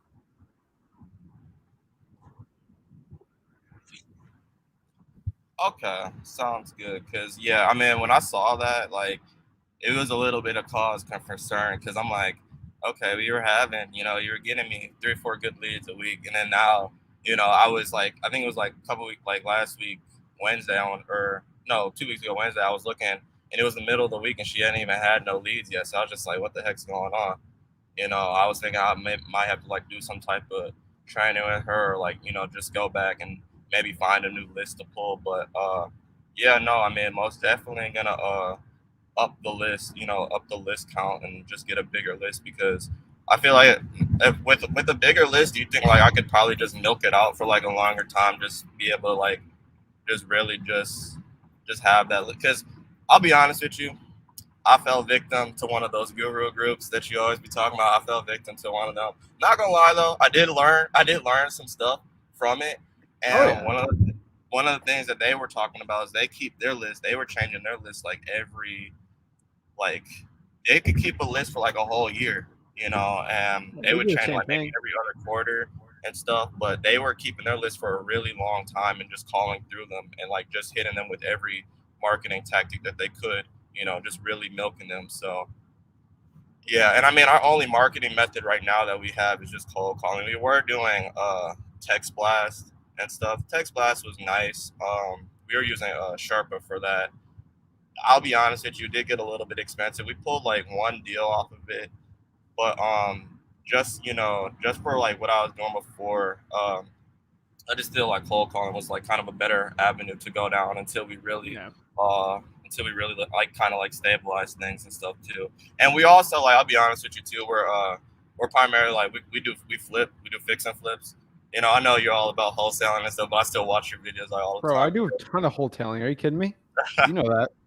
Yeah, so I mean, I actually primarily like started just getting into like the wholesale like avenue just because the way I was traditionally acquiring deals like from I was doing it from like auctions in the MLS and then just like in today's market, it's just absolutely like ridiculous trying to find a deal and stuff. So I started doing what a lot of like traditional people who are actually in the business for years and years to come are doing it. And, that's just going directly to the sellers, marketing out to them, and sourcing their own deals and stuff. So, yeah, I learned that and just kind of been doing that since I want to say January. Pulled like one fix and flip deal. It's kind of, it's difficult. It's difficult like keeping the marketing going and like doing the fix and flip stuff too, because, you got one head over here. That's why we went ahead and like hired a VA, to start doing our cold calling because we realized, we would get to a point where we're almost at this flip. We're almost done with this flip right now. We don't have another deal, lined up. So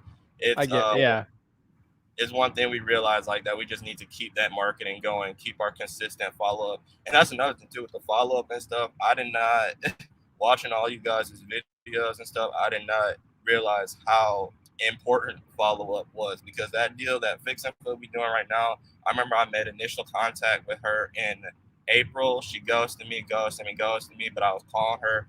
And then we finally were able to like close on it in July 8th, Oh, but it was just months of follow up. It's a couple months of follow up and stuff, but it was like something I was like, okay, like they weren't lying, when you're saying you gotta like literally follow up with these people.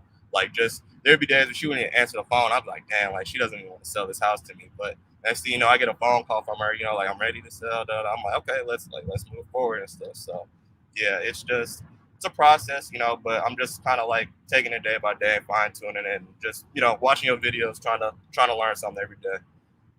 dude, I appreciate it, man. What market are you in? Milwaukee. Yeah, dude. Why don't you try them for $? It's funny because I did. That's what I used to do all the time. I would literally wake up at 8 in the morning and just drive around. Wait, what's this? Oh, I had deal machine. I had the deal machine. I was using it. I actually had one lead that I was actually going to.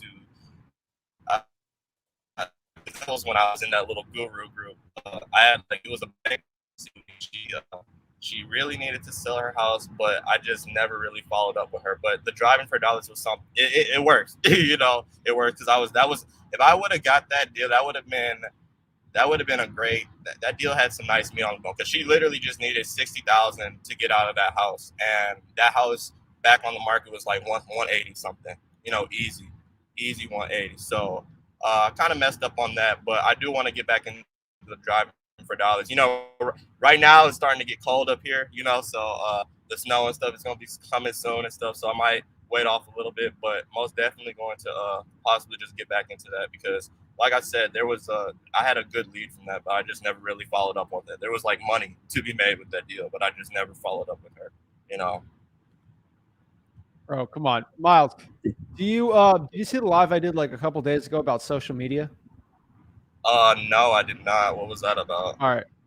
So I'm telling you right now, you can make a stupid amount of money. If you can find other wholesalers in Milwaukee, which I think you can, you know what you're doing. I know a New few older wholesalers. I'm telling you, this is a free marketing strategy. I'm gonna tell you right now. So go find like new wholesalers in Milwaukee. There's a lot of real estate investing groups and stuff like that, brand new. Have them try for dollars for you, okay? And agree to split the deal if they give you the lead. And then have your VA cold call those special leads, right? And just tag them. If you do it right, you'll have 6 to 7 kids trying for dollars for you. Obviously, you have to split the deal or give them 5, 10K. Yeah, but the If you're volume gonna will flip make it. up for it. What? But the volume deals will make up Yeah, for man. it. If you have 6 to 7 people, bro, you'd usually have to pay $140 an hour, like for 7 people to drive for dollars for you. Like, let me do the math. Like, if you can get 7 kids to drive for dollars for you, that's $20 times 7, $140 an hour. If they do, 3 hours for 40. I mean, that's like 80 grand of marketing. You can do it for free if you just give them 10K. Like, and that is just from you DMing people from Milwaukee, like wholesaling groups, you DMing people, and like, dude, it's perfect, right? It's a perfect deal for them because all they have to do is drive in their car. They don't have to talk to sellers, and your team can do it for you. Yeah. I promise you, there's at least 7 people that do it for you for 3 hours a day. Well, And it'll cost you $0 for marketing, man. And you said you just did this through social media? Like you just made a Facebook post in a wholesaling group and was like, No. Watch the thing, man. Okay. Go to the Milwaukee or like whatever Wisconsin real estate investors and just DM new wholesalers. Hey, are you new? Hey, can I get your number? Can we talk? Hey, my name's Miles. I flip these houses. Don't get your ego involved though, but just, hey, I'm legit. I'm here to see if we can work together. Don't try to screw anybody, but like, it's a win-win, right? Go do that, man. Or you can just hire people to drive for dollars for you. But I'm like, why don't you do it for free? Friends, it's funny because he knows that like I do real estate and stuff, and I think he got a little bit of the TikTok bug, you know, of the wholesaling and stuff. He calls me up. He's like, "Hey man, like you do wholesaling?" Like da da da. I'm like, no, but like I mean I do fix and flips. You know, I kind of dibble dabbling like that, but I haven't done no like wholesale deals and stuff like that. And he's like, "Oh well, you know, like you know I just seen this like video, like you know it was telling me like I could do this, that." I'm like, "Yeah, like you can." So we had a conversation for an hour. Next thing you know, next day, hey man, I just drove past this house. You know, like it looks pretty messed up. Da da da. Like it needs some work. You know, I'm gonna go see if I can talk to the seller. This man actually went and like started talking to the lady like about like selling her house and stuff. But I was just like, okay, like you really enthusiastic. But I'll give you another thing too. And this is time and time again. I've had so many, and even though I'm not no like guru or like even close to like what you guys are doing and stuff. I've had people come up to me and like, you know, just ask me about real estate, like, and I'll like sit there and have a conversation with them, you know, explain to them like this, that, and that. But then I'll look a few months later and won't hear from them again. They never stuck with it or like just never even wanted to get into it. I'm just like, well, damn, like you were really enthusiastic. Like what the hell happened? You know, but it's funny because I was thinking about doing that with the dude who actually started coming to me deals. But I was like, let me give him a few weeks and see if he's still into it. A few weeks later, then stop hitting me up. You know, wasn't interested in real estate no more. Yeah, unfortunately, it sometimes is like that. So, dude, I never get hit up where I'm at about real estate. I just keep it low key. I don't care. But Sure. I wish people came up to me, man. I love talking about real estate, bro. But what I could tell you, man, is get a team like that. You'll do very well. I promise you. Will do, man. I'm gonna look into it. All right, man. Go get it, man. I'm telling you. Like, that's just an extra marketing lead you can do for 2021. 2022, you do very well. Nice. Do you have anything different that you're doing in 2022, or are you just keeping pretty much the same going into it? Or, dude, you can just scale up more. Like, that's what I'm working on. Like, scale up more, right? That's all I'm doing, man. Like, I'm doing what I do, and just make more money. Yep. Yep. Nice. That's it, bro. But yeah, man. Any other questions? Let me know. But like, if you're having a lead problem, dude, that's what I'd be doing instantly, and it's free to do. Sounds good. Well, I appreciate you, Zach. I'm gonna let somebody else, get their turn in. I hope you have a happy holidays and stuff. Happy holidays, man. I'm telling you, if you don't do it, then someone else will. Oh no, I can't let that happen. So I'm gonna do it. Go do it, man. All right, man. Have a good one. All right. Have a good one, Miles. Thanks. Yep. All right. I love it, man. Woo! All right. We're back here. All righty. All right. Who we got here? We got Corey. Corey's been very patient. What is up, man? What's up, man? Can you hear me? Oh, yeah. Well, finally made it in here. I've been watching the last couple live streams from work the last couple days. Good value. Shoot. Finally, I'm on my 7 days off here, so figured I'd hop on here and finally try to get on a one-on-one. I got a couple questions here I wrote down, and yeah, man, it's good to be here, man. I see you commenting. I appreciate you, man. Yeah, actually, it's kind of funny. People are talking about the TikToks and everything. I had seen, I guess, another guru, you'd say, on TikTok, and started looking into their course a little bit and was just like, no, this it just kind of seems kind of spammy, and just, I don't know. It just seemed like I was trying to have a course shoved down my throat. So I was just YouTubed real estate wholesaling one day, came across one of your videos, started watching the channel, and went to freewholesaling.com, and literally for probably the last month and a half, when I'm at work, I just put my earbuds in, added all your videos to my watch now, and just let it play and just listen to content, and then, take what I've been listening to and taking action on it. So I went out probably 2 or 3 weeks ago and got my first Driving for Dollars list together. I went out for like an hour and a half, found 90 leads, and some of them was actually really good leads. I have a couple different properties where it'll be multiple properties on one street or multiple properties owned by the same person, but they were all vacant. So I feel like that's like a really good, potentially just tired landlord situation where they just couldn't upkeep their properties anymore. Because they were all vacant that I added to my Driving for Dollars list. Just the one problem I seem to be having is I've sat and done some cold calling, trying to target some of these really hot leads that I found where I'm like, hey, I want this house. So I'll just try to, get in contact with that one person specifically.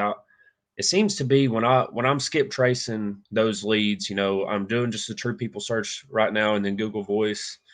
I seem to be having a problem where I'll go and I'll call these people, and I either can't get in contact with a seller, or if I get in contact with one of their relatives, they'll just say, no, that's not me. That's not my property. And then, so it ends up a dead end. But the properties are obviously vacant. No one's living there. And they're really, properties with really good potential. And I'm just trying to figure out a way that, when I end up at that dead end, how I can go about finding them. Because I know I'd commented on one of your lives and you had said to message them on Facebook. And the problem I'm having with that is a lot of times these are older people. Like one of the properties, the gentleman, he has actually 5 properties that I'd found on Driving for Dollars. They're all in his name, but it's an 80-year-old man.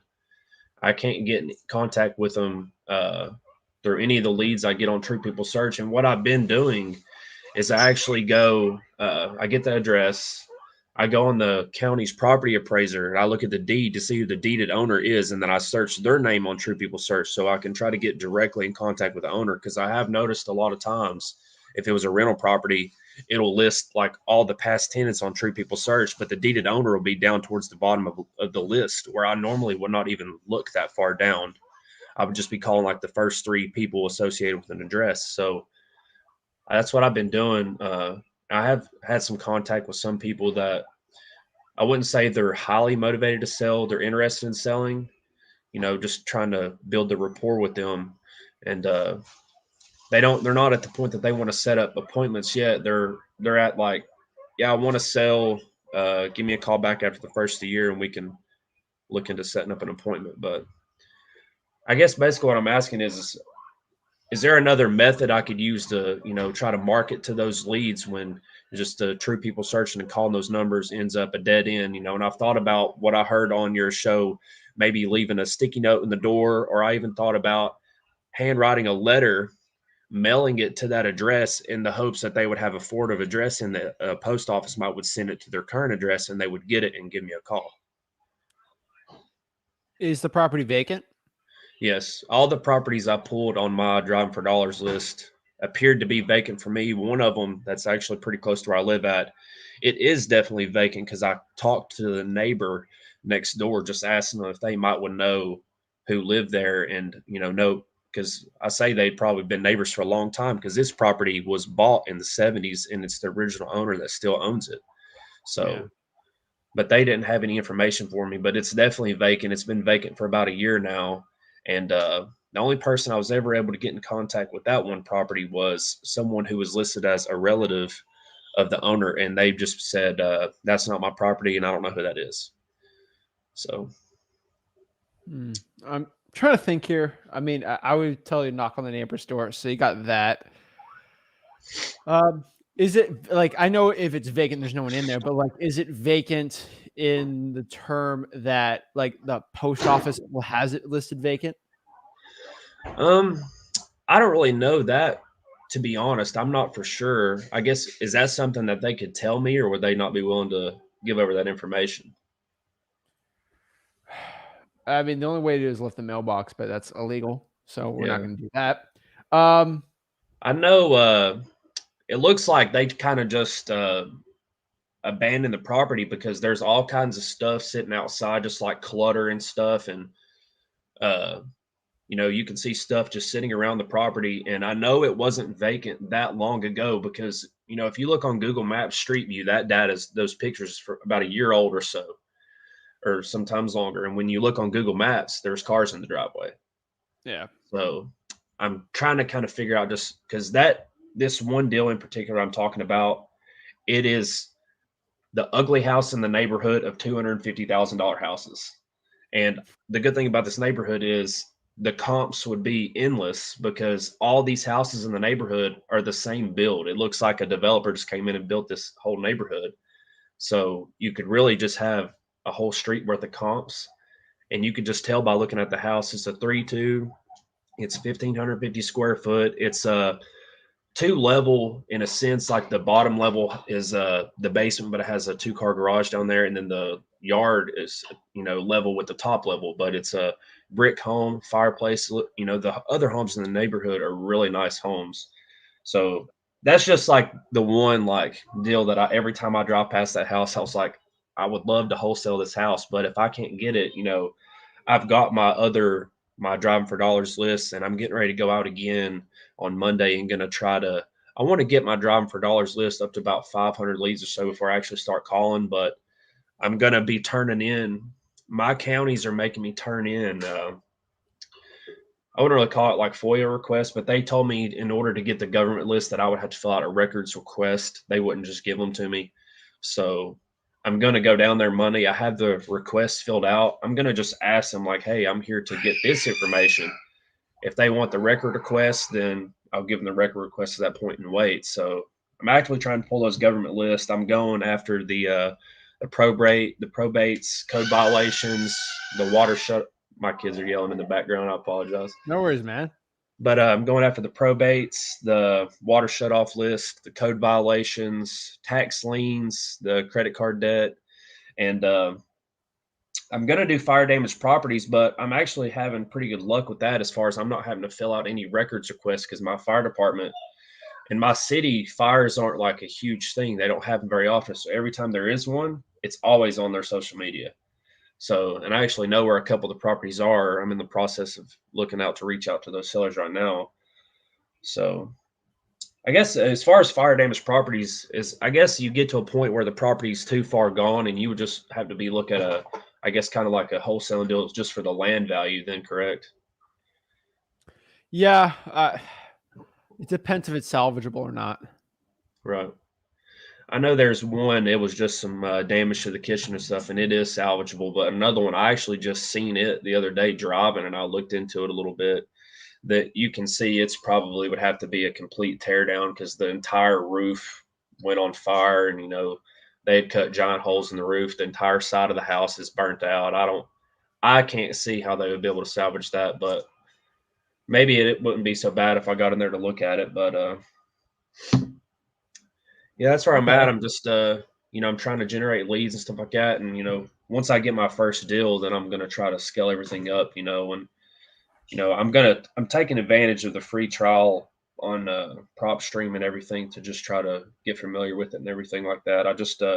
I really wanted to try to get my first deal with the sweat equity method. That way, I will be more in touch with the process, so to say. Um, I just always end up coming across these little questions that like feels like it's such a small issue, but it'll stop me like dead in my tracks. So Like what? well, just like I was saying, just getting in touch with sellers, whenever skip tracing and stuff like that comes to a dead end, what other methods do I have to try to get in contact with them? Yeah. Dude, I'd be sending mail. Like, just send a piece of mail. If it comes back vacant, it comes back vacant. Okay. It's worth it, right? I put the sticky note on there, obviously, and that's my advice. Like that's the best you can really do. Like, they probably don't have a Facebook. I mean, you can try to Facebook message them, obviously, right? Yeah, I looked them up and I couldn't find anything, and I was kind of skeptical as if I ever would, because it said when I looked them up on the deed and True People searched them, it said that they were in their 80s, and it seems like my town is generally like a retirement town, so to say. So you have a lot of that older demographic. So Facebook is kind of hit and miss in a way as far as finding motivated sellers. But I have successfully used Facebook, using some of your methods and calling the Zillow for sale by owners to, I haven't found anybody looking to sell yet. The for sale by owners I did find was actually flippers, cash buyers. And a lot of the for rents that I called was cash buyers. So I've got a pretty nice cash buyers list now. And I've got a couple buyers in particular that are like, send me whatever you have before you blast it out to the rest of your list, and we'll look at it the same day. So I'm doing good in the cash buyer department. It's easy to find cash buyers now. Yeah, man, it was so easy.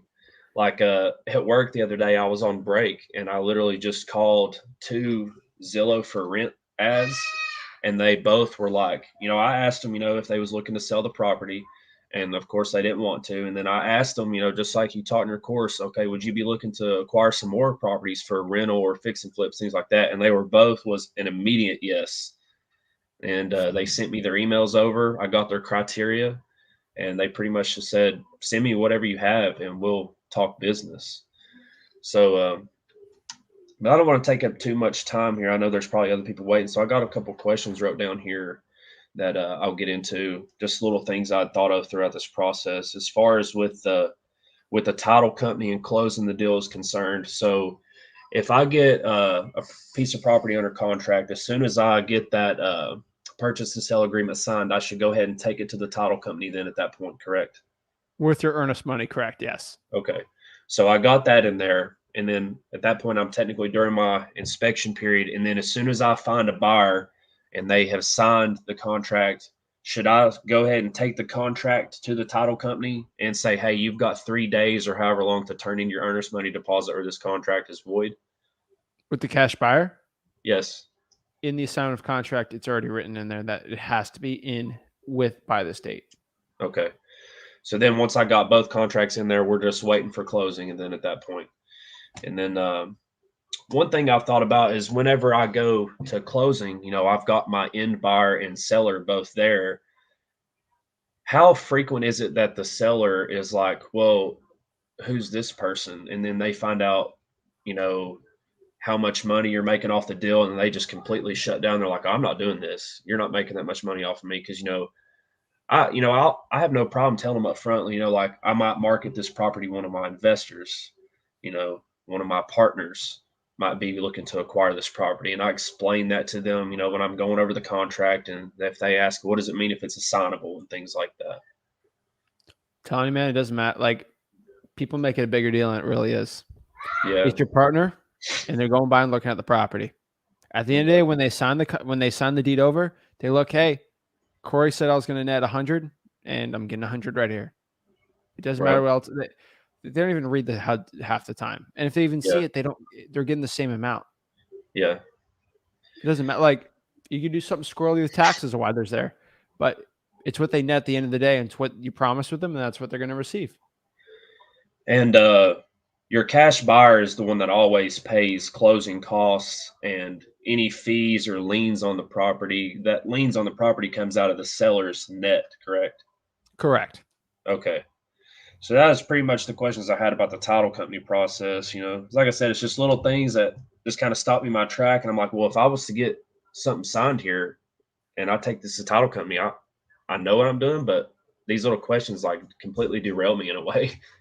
Yeah, I get it. Yeah. What market are you in? Northeast Tennessee. Yeah, dude, great market, man. Yeah, I'm about you know, and I asked this question on one of your lives the other day. I've thought about working my local market here, but you know, doing a virtual market in Knoxville as well, because it's only an hour and a half away from me. So yeah, I can market it virtually, but if I had to absolutely go there for something, you know, to look at a property or something like that, a seller only wanted to sign it in person, it's not without, you know, it's not out of my driving range. But I just know that market's really, really saturated. And, yeah, dude, stick to your local market right now. Yeah. You know, and I know wholesaling works because there are some other, you know, larger wholesaling agencies, I would say, in this area, and there's a couple local wholesalers, but I've been able to spot them from the for sale ads, you know, and there's a lot of flippers in this area, but I feel like it's a good market. Just got to try to get that first deal so I could scale up. Another question I had here is when I'm pulling these government lists, I know that they're required to do so, you know, by law. It's public record. They have to give it to me. I just seem to be getting a lot of pushback from the clerks, you know, and they've brought up a point to me, and I looked it up in the Tennessee Public Records Act, the law. It says on there that they're not required to compile information and things like that. And they seem to be using that as an excuse a lot to not give me a list. And my feedback is, you know, and I got it from the water department, you know, our public water department. They said, well, we don't know how we're going to give you a list. And I told them, I was like, so when somebody's water gets shut off due to vacancy or non-payment, you're telling me that doesn't go on a list somewhere in your system? And they told me, yes, it does. And my response was, well, I'd like to have access to that list. It's public record. They just seem to be giving me a lot of pushback. And that's why I went ahead and filled out the records pushback, man. Yeah. Guess why? So, that's good. That means no wholesaler not going to get that. This was all, and that's what I thought too. I was like, the harder it is for me to get these records, if I actually get them, it's more of a niche list because not that many wholesalers around here probably have them. Not if, when. Yeah. I'm going to get them. They gave me the pushback over the phone. I feel like it's going to be different when I show up there in person. Yeah, I'm going Monday, and I've got the records request filled out already. Yeah. I'm just going to see if they would give it to me, and then if they don't, then I'm going to lay the records request in front of them. And be nice though, man. Hey, you're a tax-paying citizen. That's why you want it, not because you're an investor or whatever. Yeah, no. You'll go way farther, man. Yeah, if they knew that, they probably would try their hardest not to give it to me. So I'm just going to tell them, you know, it's some taxpayer citizens. Private research. Record. Yeah, private research. And I'm not lying because it's essentially what it is. I'm researching those properties. You are. I had a couple questions here about the Zach Dollar, SMS Zach, and PropStream. Yeah, whatever one you got. I've signed up for the free trials on there. How would you think? And I waited until I've got my 7-day stretch off here now because I kind of work a fireman schedule. You know, work like 2 or 3 days, then off 3, and then work 4, off 3, and then you get once a month 7 days off. And whenever I get my 7 off, is when I really just like try to grind all 7 days. Mm-hmm. So what should I be doing right now to take advantage of those to their fullest potential? You know, should I be when I pull these government lists, just go ahead and use the 500 free texts for $1 to just go ahead and send out 500 texts, and you know, use the Zach Dollar. You know, I'm going to keep paying for them once the free trial is over because I haven't really set up the Zach Dollar yet or anything, so I'm still trying to kind of learn how it works. But once I get a big enough list, Google Voice is just going to be out of the question as far as being able to call because it's just so many numbers. So what should I be doing right now to take, you know, the most advantage of those systems, you know, just starting out here? Like what kind of list should I be pulling and things like that? So first of all, I'd use listrei.com just for trying for dollars. Like also, like I'd be trying for dollars with that app and just putting in there. That'd be really easy, right? Next here, you want to pull some good lists. Like high equity is also good, but like the vacant property list, zombie properties are good, pre-foreclosure, stuff like that. And then skip trace it, put in a dialer, do whatever you want. Get those public records that you're getting right now. Skip trace and compile that and start putting it in the dialer and call, man. Okay. Simple as that. One question about the batch dollar is, where it's the triple line dollar and it uses different numbers. If you call and somebody say they don't answer, but then they call back, where does that call go to? Does it come to like my phone? Because I'm just a one-man operation. So if somebody calls back, I want to be able to speak with them. Yeah. So you can have them forward to a number or you just have it on a voicemail. Okay. It's really up to you. That's kind of how I was wondering. Is there a way that I could have it forward to my Google Voice number? Yep. Okay. That's probably what I'll do. I have a voicemail in there. Okay. Yeah, that's probably what I'll do then. I had some other questions I thought, but my mind's kind of going blank at this point. All right, man. No worries. You can always come back and ask me a question you got. Yeah, I appreciate what you're doing here, man. It's, this channel has been a blessing to me. It really has, because I started out like this whole process was so confusing, and I was like, I don't think I'll be able to do that. And just started watching the content. Before you know it, like I'm just sitting there like running through scenarios in my head, like feel like it's just right there within my reach. Just got to find. Once I find that first seller, it's not a question. I'll be making my first deal. I'll let you know when it happens. Oh yeah, I can't wait to know, man. Yeah. All right, man. Have a Merry Christmas. All right, have a Merry Christmas, man. Thanks, Corey. Thank you. Thanks. Boom! Love it. Sweet, sweet, sweet. What's up? He says, hey, he is me. I literally have the same questions. Thank you, Corey. Telling you, people have the same questions. I'm telling you. They have the same questions. They get answered. So, bro, what is up? Hey, can you hear me? I'm here, man. I can hear you loud and clear. How's it going, man? See you here being a blessing again. I appreciate it, man. Thank you for hopping on, man. You're always following me on TikTok. You're always commenting. You're always giving value. So thank you, man. I appreciate you. Yeah, actually, appreciate you. I actually don't have any specific questions. I just wanted to share something. I'm typically older than most of the people that you typically attract. I know you talk to a lot of people, but I'm 38. I'm in that in-between stage, right? Where I'm like not excessively old, but I'm not young anymore. But something that I'm acquiring a lot more now than I wish I did back then is knowledge. So I don't like to get lost in the hype of things. So I didn't go the guru route. I come from a background of day trading, and there was a billion people trying to sell you a trading course. So when I came into real estate and I started seeing it here, I'm like, oh my God, this is everywhere. These wannabe gurus are all over, no matter the niche. No matter the niche. When I started doing e-commerce, it was just e-commerce gurus. Also, I'm like, what is going on?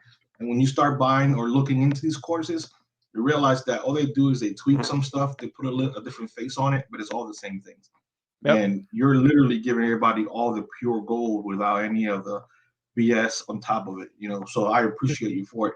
So I wanted to just share with everybody one book. I have stacks of books. Like, it doesn't look as good as you have them back there. I have them on a shelf, just all flat somewhere. But this book, you probably have heard of it. Is the one thing that most people, entrepreneurs and people trying to become entrepreneurs, fight with is the mindset, right? They just eat themselves alive. So I never listened to anybody that told me to read books. I'm just not that guy. I've never been into education. I nearly dropped out of every grade possible. I just not like that. So I started reading later in life. I wish I would have read stuff like this. Have you heard of this book right here? Oh yeah. Yeah. This is a phenomenal book. If you're looking to understand what discipline is, how important discipline is to get up every day, if you have to create a type of routine in order to get you going, then do that.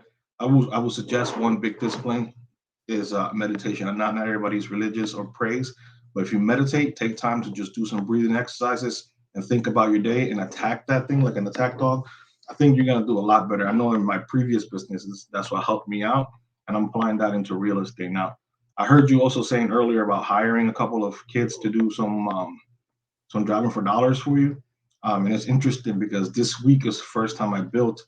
I took my batch-driven app, and I got my first 3 people that I partnered up with who are going to use my app in order to go out there and drive. And they're in Arizona. Yeah, they're in Arizona, Colorado, and then one here in St. Pete in Florida. I'm in Tampa. So I got them spread out different places, and they're out there driving for dollars. All we're doing splits. We're doing 30 and 40% splits. They're not paying anything out of pocket. I'm paying for all the software, and we're doing 30 to 40% splits when it comes in. But it's reading these kind of books that allow me to focus and understand and create a game plan. The world doesn't revolve around me. I allowed myself to open up and essentially ask for help by partnering with people, and that's just, it's blowing everything up. So listening to people like you, I really appreciate it. You're somebody, I feel old when I say things. I say, hey, I got this kid that created a $10,000 course. He gave it out for free for some reason. Here's his website. So to everybody and their mama, I give you a website to, and I say, yo, do this, because when I started learning about this wasn't around. Everybody was just trying to sell me a course. And when you created the course, I stopped for a week and I just went through your stuff. So I just give it out to people. I'm like, I wish I would have learned all this stuff. There were several subject to related deals that I missed out on because I had no idea. But I have to pay gurus to learn that. So when I went through your course, I was like, that's all I had to do. So I'm just really appreciated that you put your stuff out there for free, especially contracts. I got a bunch of them printed out in my car in case I have a driving for dollars. And by some miracle, somebody says, yeah, come inside right now. I have them with me. So thank you very much for everything you do, for all the stuff you give it back to people. And again, this book, The Slight Edge, if you don't read, just read that one book. It's short, super short. So again, blessings to you and yours, and you and your dad and your family. So Merry Christmas, Happy Holidays, Happy New Year. Let's kill it in 2022. I'm here in Florida, Zach, so I'm coming after you too. Let's get it, man. What's your name again? Our real name is Miguel Augusto. Miguel? I go by All right, Trader make Mix sure. for the past. Yeah, I go by Trader Mix for the past 8 years on all my social media as Trader Mix. Everybody knows me as Trader Mix. I used to teach back in the day. I just stopped teaching trading and I wanted to focus on other things. But I got stuck with Trader Mix, so I just kept Trader Mix. Love it, man. Thanks, Right. man. I appreciate it. Yeah, dude, Florida's great. I love it, man. Great weather. Yeah. So, yeah, man, that's great, dude. I really appreciate it. Thank you so much. It means a lot. No, man, thank you, man. I'm telling you, man, if there was somebody like you with your mindset when I was your age, I wish I would have dug into that person and held on and learned, So, Yeah. you're never too, I'm not the type of person, I was in the military for 10 years, and something I learned is a lot of people that are younger than you will rank up faster than a lot of the people that came in later.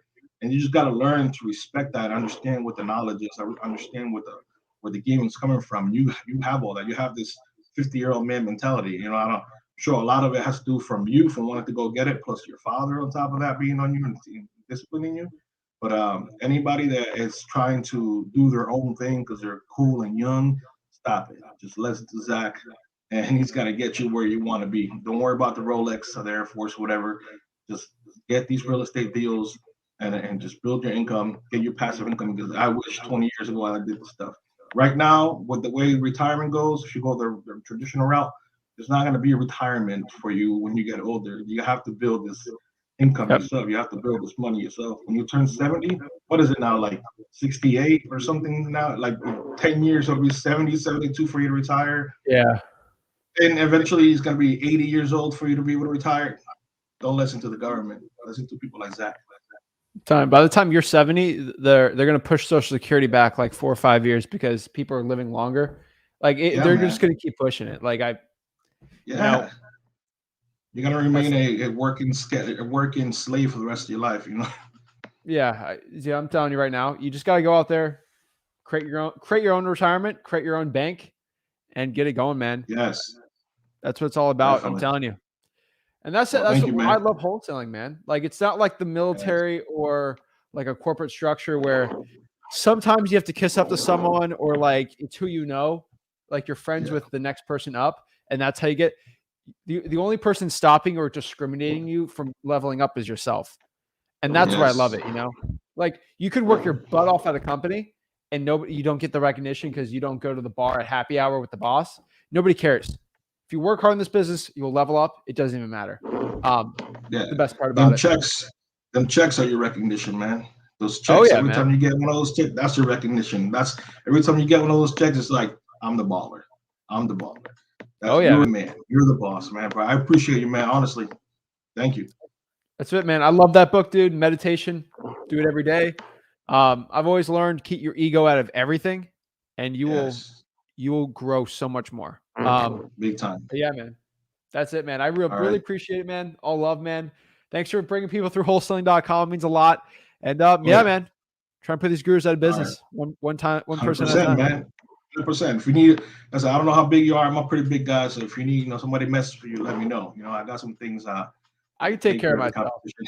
I All right, don't appreciate get it. your hands dirty. I got you. All All right. right. Thanks, man. Take Have a care. great one. Ooh. Thanks, Miguel. Appreciate it. That's awesome. Guys, come on. We're going out here. We're helping the people out. We're just providing all the value we possibly can. I really appreciate everyone. All right, guys. Let's keep it going, Let me know, guys. Should I hop off? Should I stay? I want everyone to know in the comments. If you're getting any value right now, do me a favor and just hit that like button and subscribe. It means a lot to me. Just hit that like button and subscribe. And let me know if you're getting value from me today and see what we can do to help the people out. But yeah, guys, let me know. And I'm here to stay, man. I'm here to stay. I can go do whatever. But I'm telling you right now, in wholesaling real estate, this is the time to get it going, guys. I want to give back and actually help the people and get it. Ricardo says stay. Guess you're going to stay. So, guys, get out there and start going, man. I can tell you right now, in wholesaling real estate, this is the time. So, telling you guys, let me get some more water. Use the bathroom real quick. I'm going to put a video for free wholesaling on, and I'll be back in 4 or 5 minutes. I don't know, 5 minutes, I guess. Let me just use the bathroom real quick, and we'll keep it going. And yeah, man. So let me get the video on here, and we'll get the if you guys stay, I will get the we'll get the DJ back on. All right, that's my promise to y'all. All right, we'll get the DJ back on. I'll be back in 5 minutes, and get it going. So let me put on the banner. I'll make a quick banner real quick.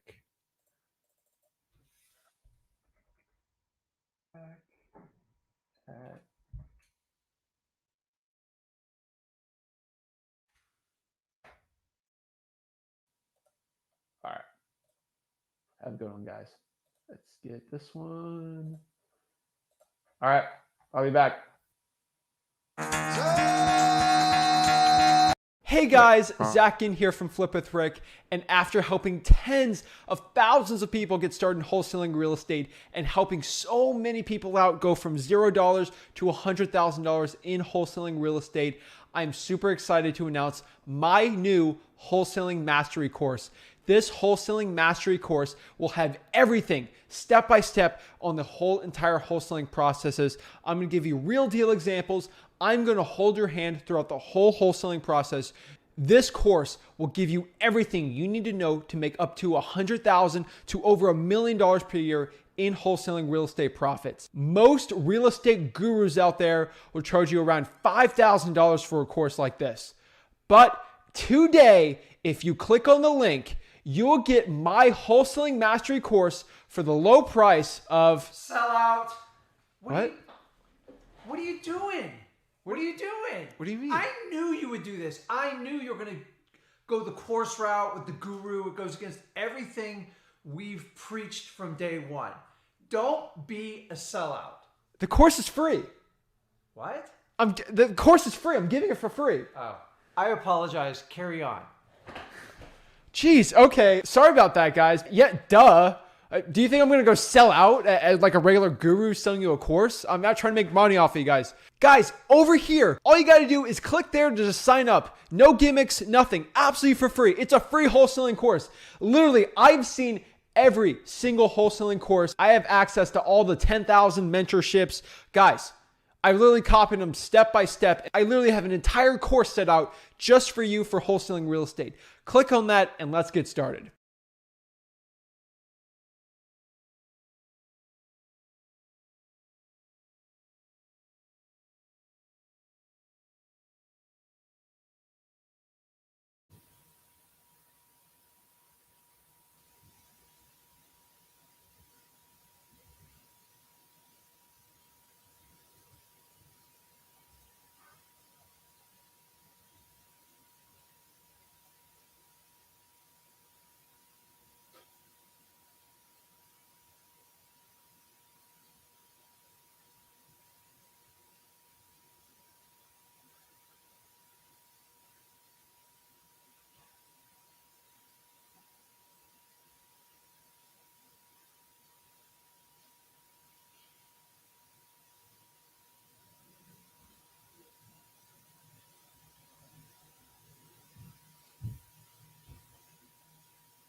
Oh yeah.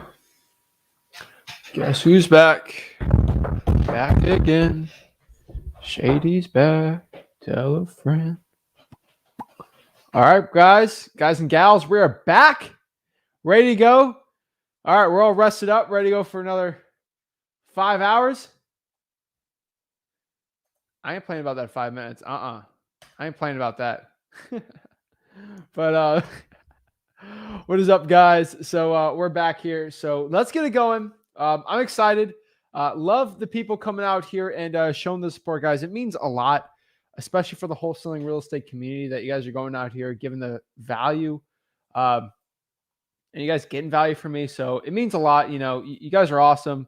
I really appreciate it, and it means the world to me, guys. So let me know what questions you guys have. You guys can always hop on again. Again, we always like to leave the Christmas time.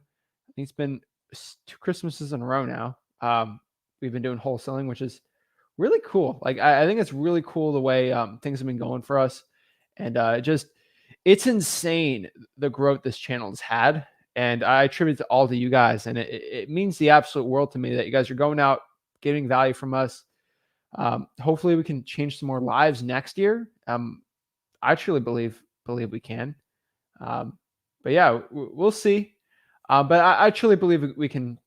We're going to definitely save a lot of people from buying a bunch of guru courses, because that's who I am. And that's what I truthfully believe. So I'm ready, guys. So let me know what type of value, what type of things you guys want to see in the channel in the future, because I would love just to see how I can help the people out and see what I can do to help everyone learn this business, because that's honestly what I'm trying to do today. I'm trying to teach everyone how to get going in this business and how you can learn it absolutely for free. So I'm on here, guys. Everyone knows it's a little more casual today, but we're chilling, man. Like, we're having a good time. There's no gurus on YouTube today, which is why I wanted to go on, because I know no gurus want to come on today when, you know, their staff can't do everything for them because they're little babies. And we're out here just, you know, showing this stuff for free. So pretty exciting, pretty awesome. So let's go over some questions. You know, I tell everyone I answer all the questions. So I'm starting from the top, seeing how I can help you guys out. I'll run this business for free and see what I can do. So let's start from the top here. Thanks for everyone hanging out with me today. But let's get it. Tony says, please check your DM. All right. Does 70% work for Knoxville, Chattanooga, or possibly higher?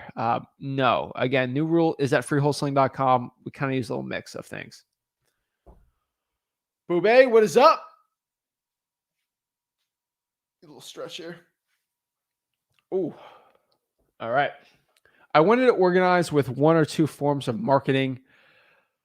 This year has been hectic, following every type of marketing, so that really slowed my deal flow. What's the best organizing tool? I've just used a Google Excel.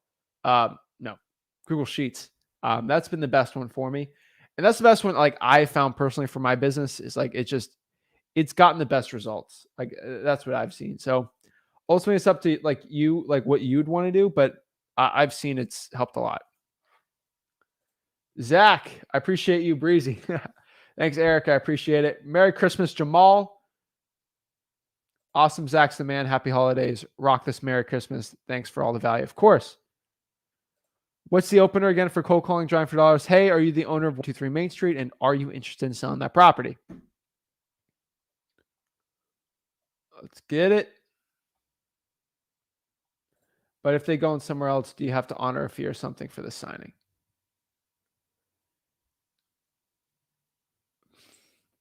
If they go somewhere else, they don't have to honor a fee. No, I know what you're talking about in the beginning. No. What do you recommend for market research? Local market has been good, and looking to possibly expand virtually to other markets and boots on the ground. Well, go to freewholesaling.com. I have my top 5 virtual wholesaling markets in there. It'll give you the full breakdown. I'm new. Where can I find info memorandum? I think everyone knows, freewholesaling.com. Also, what's the best way to find liens on a property? Seller said they have a few liens but don't know where to disclose so they can negotiate. The best way to find liens is actually just to go to your local county's clerk of the court. That's the best way to find liens.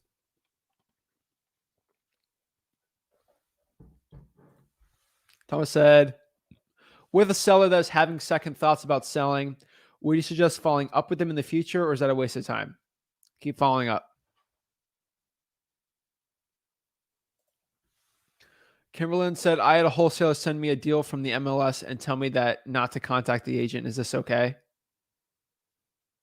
Yeah, if you can JV it, Kimberlyn, yes. Early bird gets the worm. Yes. CRM's range in cost per month. What do you recommend starting out and then later as you get busier? Podio is still the only one that I'd still recommend right now. Good question, Bo. Had that issue as well.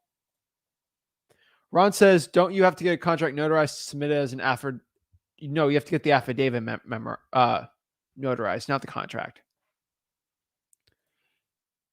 Do you know about FreedomSoft? No, I don't use FreedomSoft.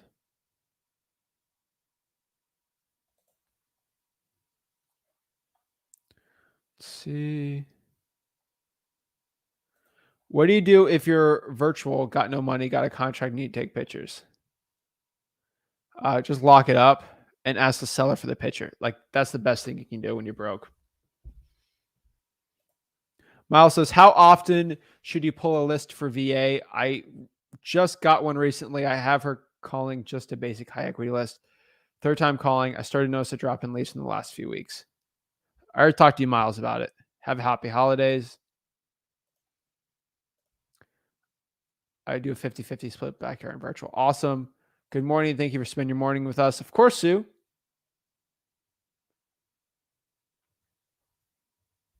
Memorandum believes block competition for a deal. Like if the seller gets a higher offer, let's go somewhere. Exactly.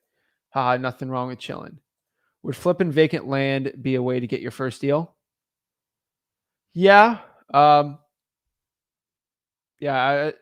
could flip vacant land for like wholesaling. Yeah, I would say so. Great value. Thank you for jumping in the StreamYard with your question. It's encouraging. Oh, yeah. What's up? Any tips for Los Angeles? Go virtual. Sounds mean to say, but that'd probably be your best one. Is there a link to hop on? Yes. The StreamYard link. I'll post it on here. It's this one right here.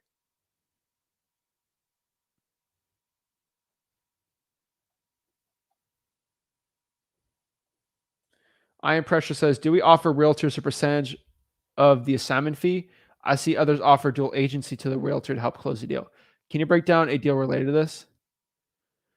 Yeah, so the best way for like a dual agency thing is where you're going to buy the property, okay? And then you agree with the seller that you will buy the okay, for example, I agree to buy the property for you from the agent, right? And the agent's going to represent me, so they're going to get the full 6% and they're going to represent the seller. They're going to get 6%. I put on a contract, I can wholesale it, and they'll go with me because my offer's lower because they're getting more commission. Same like a regular wholesaling deal. School Hard Knocks says, when driving in snow, look for props that lights are off during the day. Snow, no shovel looks like that though. Good stuff.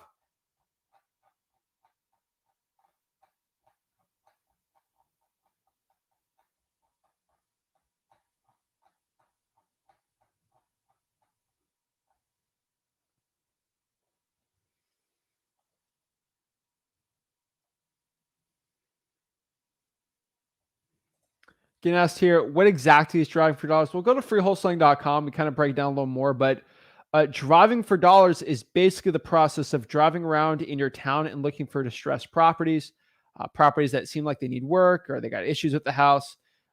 That's definitely something that is probably one of the best marketing tools out there.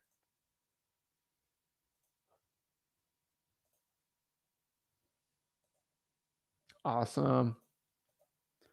Wow, Zach, words are gold. Thanks for taking the time out for us, man. Guys, I got to give you guys all the time. I'm telling you, you guys have blessed my life like crazy. I got to help you guys out.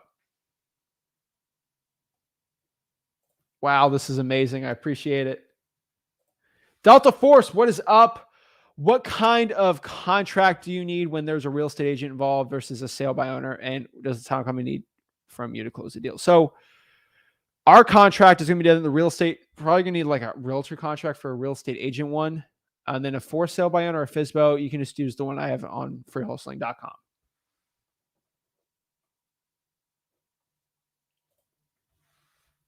Stoney says, if the deals you have are off market, then you can offer to pay them a marketing fee for bringing a buyer or offer to JV agreement to give them 20, 35% of their fee. Facts.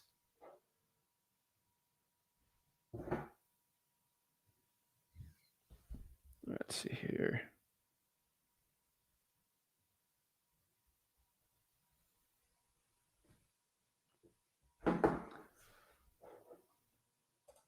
Brian, can you help me check if my area is good to wholesale or if I should continue virtually wholesaling? I'm in Altona, PA. I'm currently trying to wholesale from Harrisburg to Lancaster. Yeah, let's do some research. See what we got here. Altona.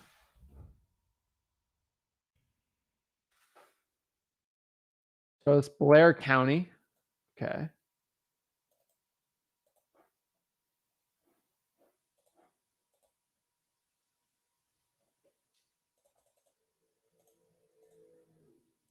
Okay. You're kind of by State College. By Lock Haven. Dude, yeah, great market, man. Oh yeah. You're good, bro. That's a good one. Let's do Blair County.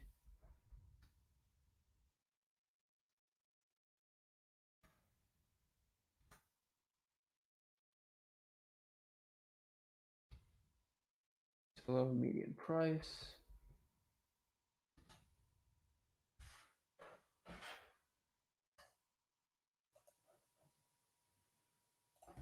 All right, let's look at where County, PA. So a population of 121,000. Pretty good. Pretty good.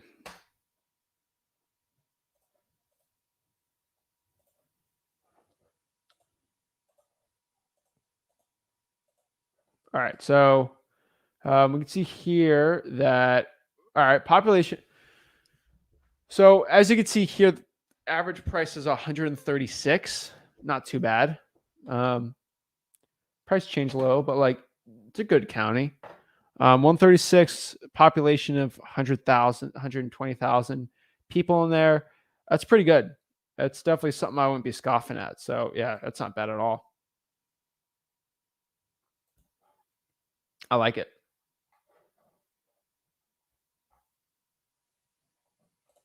Bro, bless you, man. I just followed along for my county. Woo! Tell him, Zach, virtually easy. I love it. How long are you going to be live for, Zach? As long as I can. What kind of contract do you need when there's a real estate agent involved versus a for sale by owner? And what does the title company need from you to close a deal? And the title company just needs the contract and an earnest money deposit. A simple JV agreement for my assignment fee. Noted. Let's get it. I bet you can't do it for Wine.County, though. I mean, I can try. Win or not.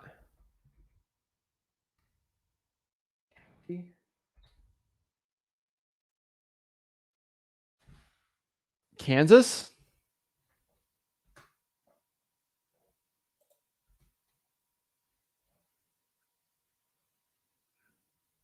Okay. I'll try it.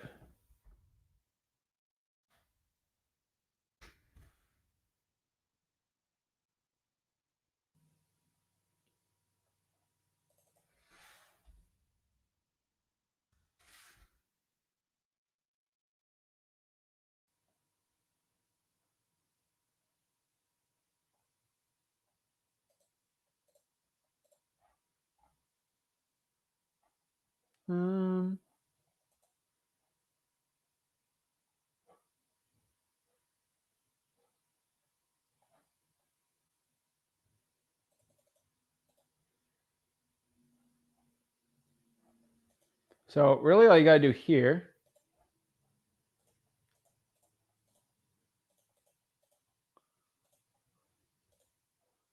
So see here, I'll make this bigger.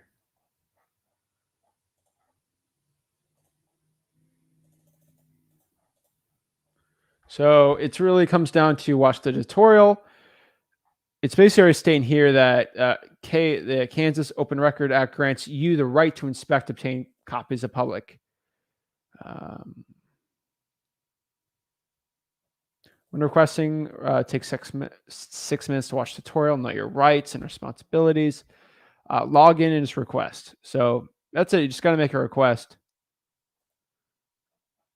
You'll get your answer, and that's it. How can my request get denied? If it doesn't exist, if it's exempt from law, it's not clear. So be clear with the information. Like, we got plenty of information at freewholesaling.com how to do it. So I don't really see an issue with that. So I don't think you're going to see big issues at all with that.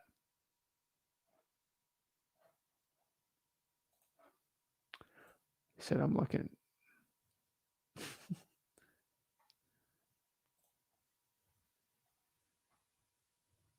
How to choose a market for virtual wholesaling? Go to freewholesaling.com. Got my top 25 ones, and then you go in there. Thanks, Zach. Solid introduction. Sweet. Oh, the analogy is a good one. Basketball competition. Never thought about competition. First of all, if you're having doubt or fear, well, then I get it. I personally have never given 1 ounce of thought of that type of stuff. Just got out there and do your thing, and perhaps you got to understand universal principles and laws. The pie expands, man. What you focus on grows. You want to focus on lack, you're going to get lack. You want to focus on putting bandit signs up, you're going to do well. Tony, it's like I'm telling you, it is like basketball. You know, it's true. Like, you know, the best like basketball players, like, they don't care about their competition. They rise up and they do really well. And that's where they find a lot of success. And that's where you can find a lot of success for you. I'm telling you right now.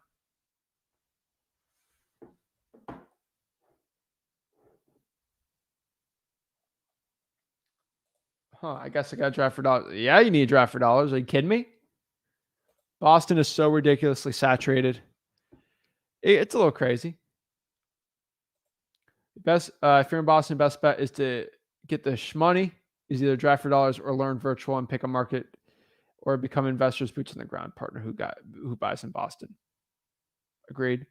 What's likely of a boarded up house being a deal? Very high, especially when you're driving for dollars. So I'd definitely be going after that. Invade your local Boston, Massachusetts Facebook groups and market to the value and services your Boston willing to visit properties with around paid visits and take pics. Yep. Depends on how quickly you can get that address, skip trace it, get the owner's correct info, and convert them from cold to close. The likelihood of it being a deal depends on the actions you take, 100%. Record memorandum of contract. Seller cannot sell to another buyer. True. Heard that. Speed is the need that keep your pockets free from being empty, 100%. Top of the morning. You play Warzone? Oh, yeah. Not that good, but I play it. You're crazy with your lives. I appreciate it. I love the humor. Thank you. I think, am I overanalyzing? Most people are overanalyzing their deals, I would say. So you just got to be careful out there. Most people do overanalyze them. So just understand that. Let's see here. Got my second contract so far in the live cold call. Let's get it. Hey, Zach, let's go. What's the best number of drawing for dollars leads to get before you start cold calling them? I would say at least 100 before you start cold calling. That'd be my recommendation. Thank you, bro. What's up? Merry Christmas, everyone. Thanks, One Arrow. Do you drive for dollars with vacants? Yeah, if there's a vacant, of course. Hey, what is up, Jonathan? How are you? Is that Warren Buffett? I like it.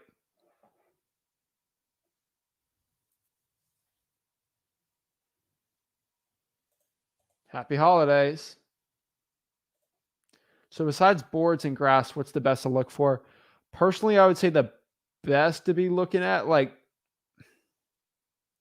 be like structural issues on the property.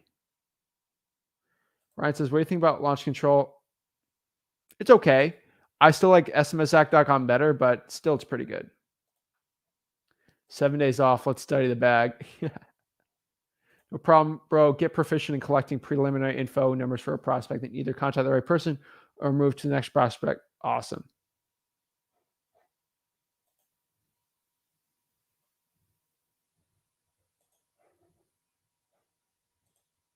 Bro.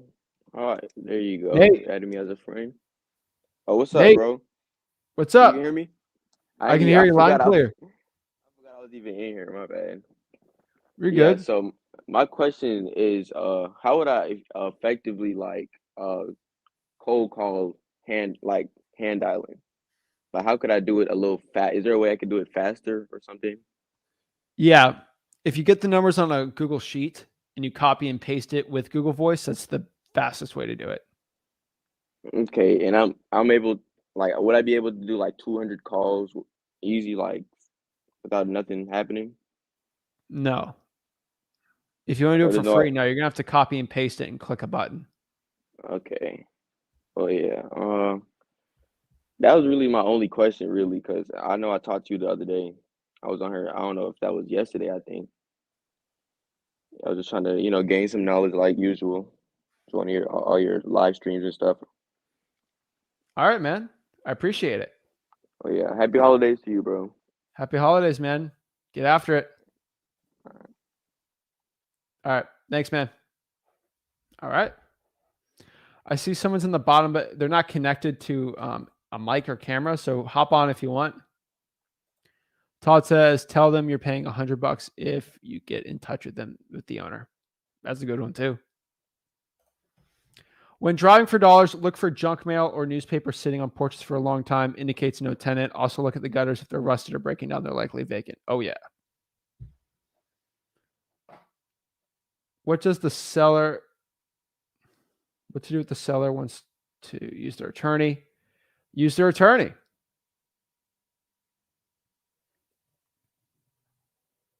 I'm having trouble syncing driving for dollars from mobile. Well, let me know what, Aaron. Let me know which one. Like listria.com, Deal Machine. Just let me know. So I know you said Knoxville saturated, and it seems like that you're telling people to avoid it. Like I live from Knoxville as my local dude. If you're local there, it's better. I'm talking saturated for like virtual wholesaling. Okay, you're not really gonna have an issue with this, so like you're gonna be fine. Heath says, "What's the name of the book?" The name of that book is The Slight Edge. The Slight Edge. There's also free ones. There's free ones going around town too. Let's see here. Just want to make sure. Yeah, they're still going around town. So,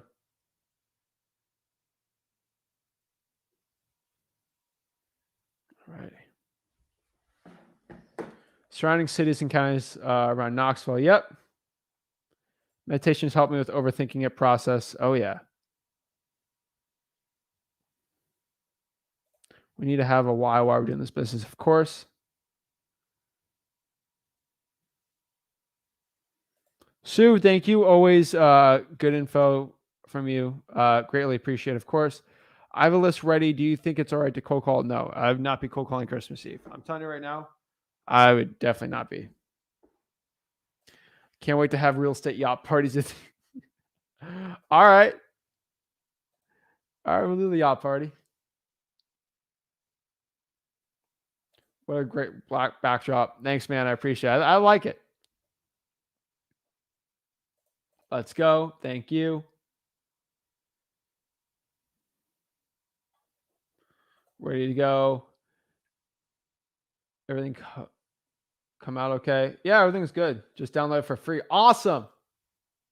Yeah, you get these books for free. I'm telling you, you know how to do them right. You can get them for free.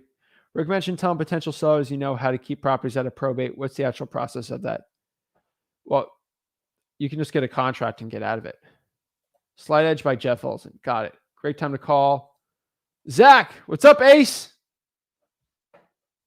Hey, Zach, just found out about your channel. Great stuff, man. I appreciate it. What's your thought process on posting? Craigslist is okay. Depends what you're looking for on it. You know, if you're posting a property, it's a little harder. If you're not, it's a little easier. I would love to hear about the best ways to get more money from your buyers. The best way to get more money from your buyers is by getting more buyers and bidding it up more. Your competition is sleep and a holiday mode. That's why you're killing. I mean, I don't really have competition. Like that's the way I look at it, you know.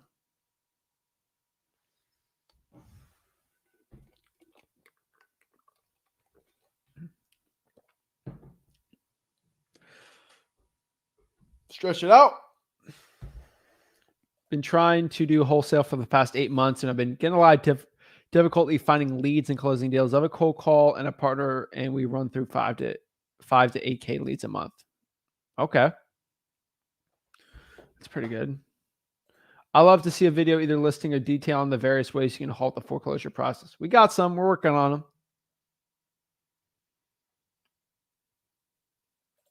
After we have the property under contract, if we are virtually, how do we get the owner to give us the keys so we can put in a lockbox? Just have them put in a lockbox. Give them some money, I guess. If you want, you can have them put a lockbox in. Or you can pay someone to put a lockbox on there if you get permission. Going to door knock right now, pre-foreclosures. Christmas Eve's a tough one. I would just have a smile on my face. Be nice. You got this. You recommend any good name for marketing purposes? I just think like City Home Buyers is probably the easiest one. That'd be my recommendation.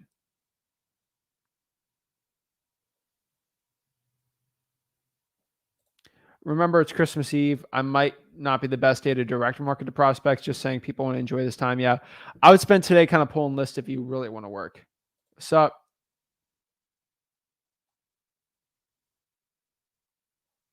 What areas in cash buyers buy-in? You got to ask your cash buyers. That's kind of what you know.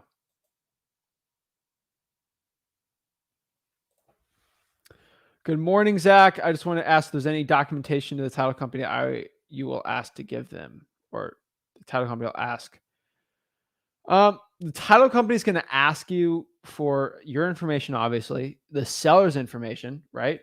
And they're also going to ask if once you assign it the cash buyer's information and your earnest money deposit and your contract. That is the information they're going to be asking you.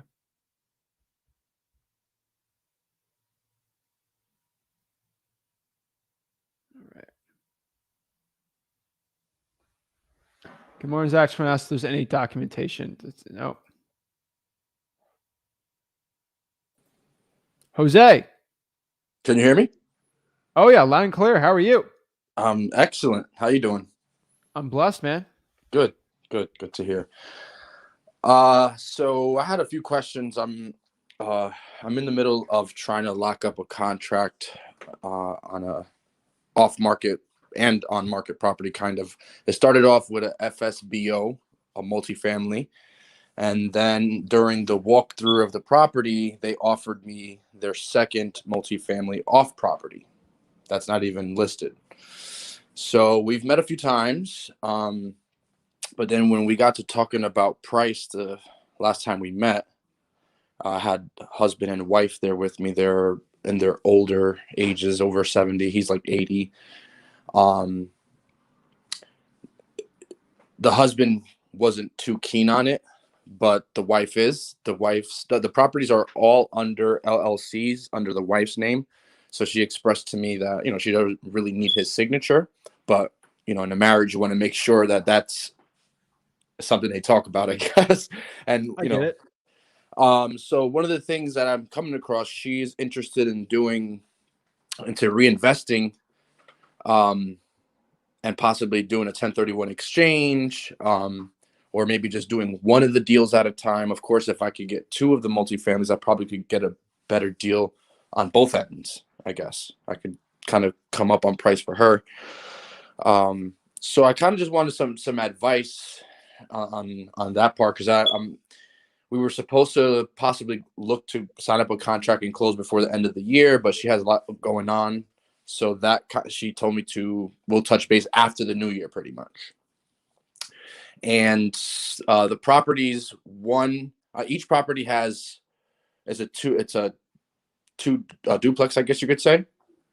Okay. And there's a tenant on each house, or each multifamily. There's one tenant already in there.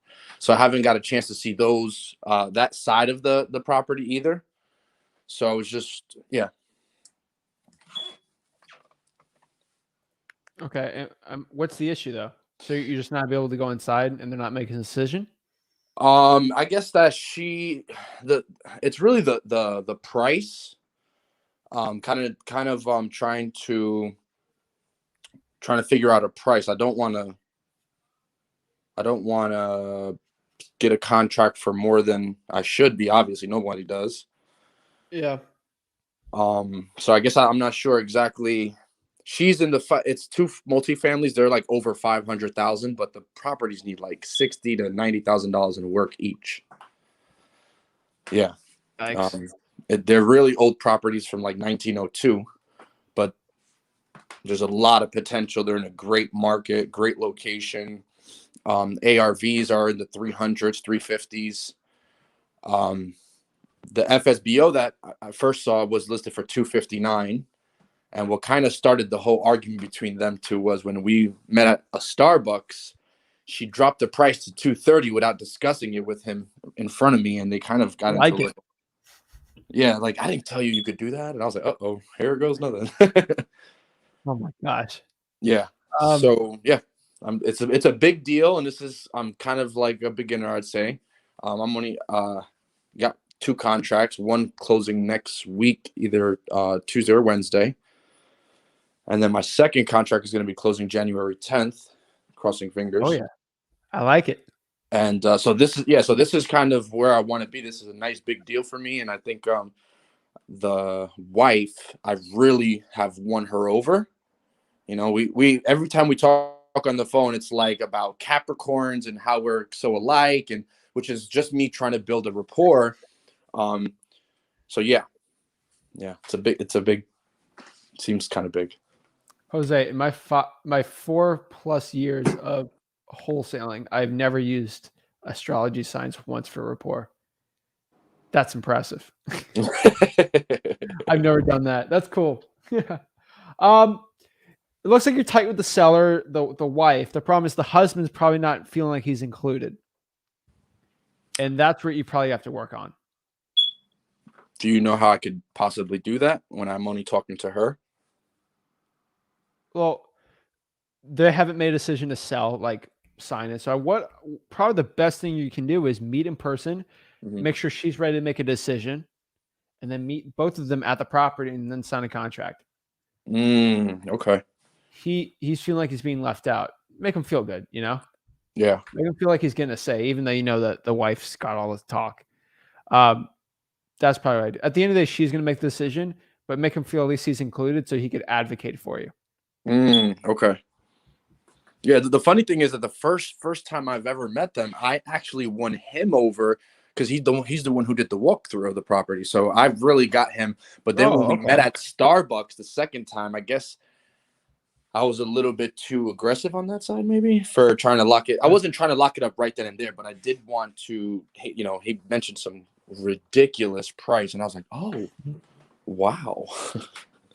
You want 3 something for the house. And it's not even, you know, it's worth it maybe at top notch. Jeez. Be completely fixed. So, yeah. And I'm on your live like all the time, but I just did that whole lien search because I have a property right now that the one that's closing on January 10th is a fire damage property, which is pretty cool. Okay. I got my buyer in there to do an inspection, and everything is going super great. But then she brought up to me that her mom's house is also super distressed and looking to sell. So I did a walkthrough of that property, and it's like 6,300 square feet, 5 bedrooms, 4 baths. Right now, the ARV per square foot is probably at least 150. Okay. But in the market I'm in, there's not a huge demand for those kind of properties. Yeah. You know, it'll sit for a while, so it won't be like a quick fix and flip. So right now I'm trying to work on finding a buyer for that property. Because I'm pretty sure it's going to go under contract. I just got to get them to kind of see the reality of it. You know, that they're going to lose everything and everything's going to go on their credit, the bankruptcy and everything. When we first started the walkthrough, they were at 500,000. And I got them to realize that under 400,000 is more legit sounding. So that's kind of good. But now it's finding a buyer for such a huge property. Maybe I was thinking about finding a way to get a more to gear towards more luxury flippers, maybe. What's the ARV on it one more time? The ARV is like over. I mean, even if you do $100 a square foot, which right now it's over that, and it's 6,000 square feet, it's over 600,000. So technically, right now the market it's about 150, and maybe even higher, What market are you in? 158. I'm in Pennsylvania, the Pocono area. Okay, I'm trying to think here. You're gonna have to just go on. Do you have PropStream? Yeah. You got to go to the cash flippers. All right, flippers tab, and just you got to call through the entire list. Okay. That's the only way to do it, you know. Yeah. Okay. Like Yeah. at the end of the day, that's what you got to do. If you have PropStream, yeah. Yeah, I want to kind of start getting those deals where, you know, I'm kind the deal for me is above 20 or something like that. You know, I love to hear. I love to hear about you and your dad's deals, man. I'm like, how the hell, bro? If you want to do that, that's what you got to do. So go through the cash buyers and what kind of? No, flippers, man. I mean, do it for you. Go through flippers. I'll show you. Load up.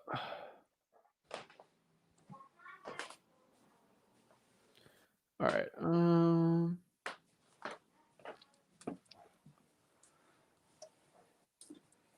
Okay, so let's do Indianapolis. All right. Let me just share this real quick. Show my screen. So right here, I'm in Indianapolis, right? So I'm just going to go here to make this bigger. So just go to filter, right? Quick list. It's going to go to flippers. All right. And then I'm going to go filter. I'm going to filter one more time here by valuation. Let's do only people flip in like 250K or more, you know? Oh, wow. And then we're going to do, let's see if we can push it, right? 48, right? That's cool too. But also what you can do is you can go by property characteristics, and people are only doing 3,000 square feet minimum, right? Okay. So let's do, what's the biggest one on here? This one. All right. 2127 North Pennsylvania Street. Okay. So, all right. It's not popping up. It did pop up for a second. You can see it here. Whatever. This is a 6.3 that was bought. Let's see. Trying to see where it was bought. It's listed for 549, and then mortgage history, and it was bought with a loan for a pretty low amount. So they bought it in May, and they have it on the market now, and they flipped it. So it built in 1895. That's a person I'd call. I'd call Midwest Capital Advisors LLC. That looks like a hedge fund in Cleveland, though. Midwest Capital Advisors, and call them, and that's the one I do. Does that make sense? Mm-hmm. I just wrote their name down. Well, no, I mean, bro, that's Indianapolis, though. Oh, you're saying like just that's what I'm looking for? Yeah. Okay. All right. Like that would be what I'd be doing. Okay. All right. But, yeah, man, that's how you find those bigger buyers, and it works really well. Would you recommend for me, like, once I lock it up under contract, to like maybe send a deal to like We Buy Houses places, or no? Now, what market are you in? I'm in the Poconos in Pennsylvania. What county? Monroe.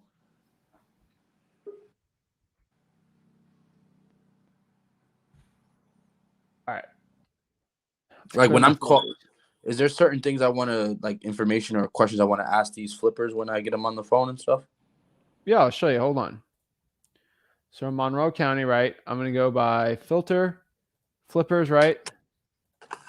Honestly, you just need to call this entire flippers one, right?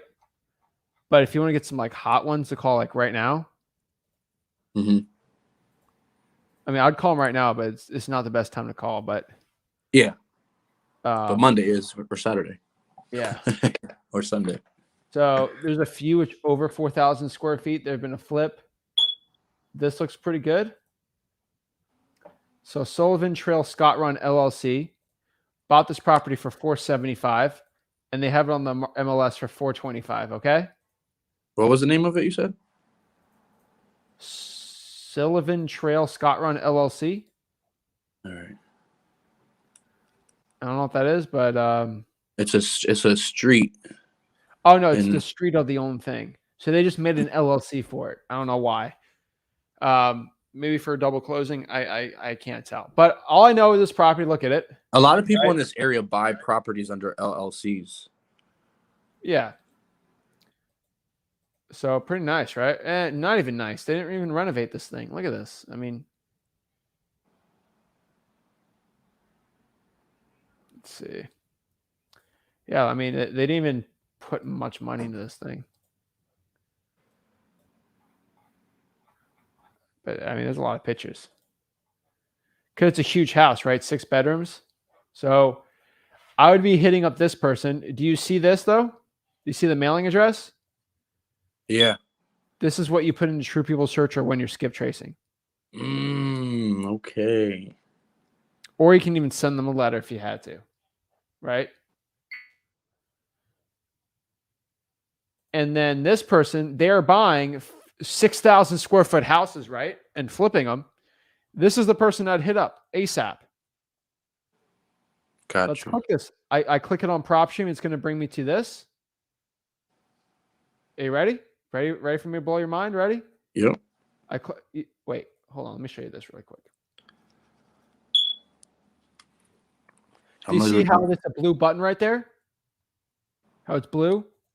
Like this is regular and this is like a blue link. Yeah, I got you.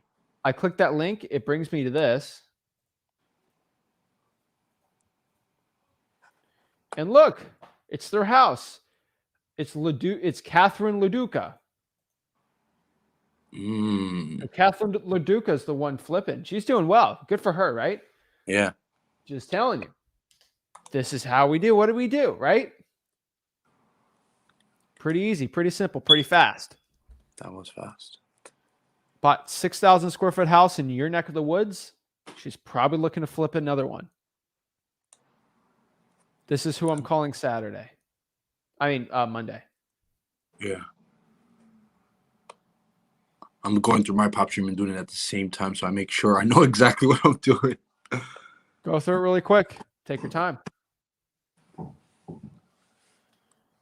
And I'll look here while you're doing that.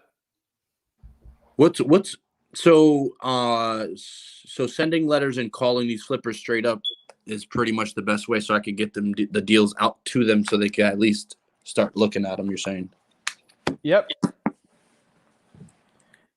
And you know what you're going to talk to them when you call this person? They say hello. You know what you're going to say? What?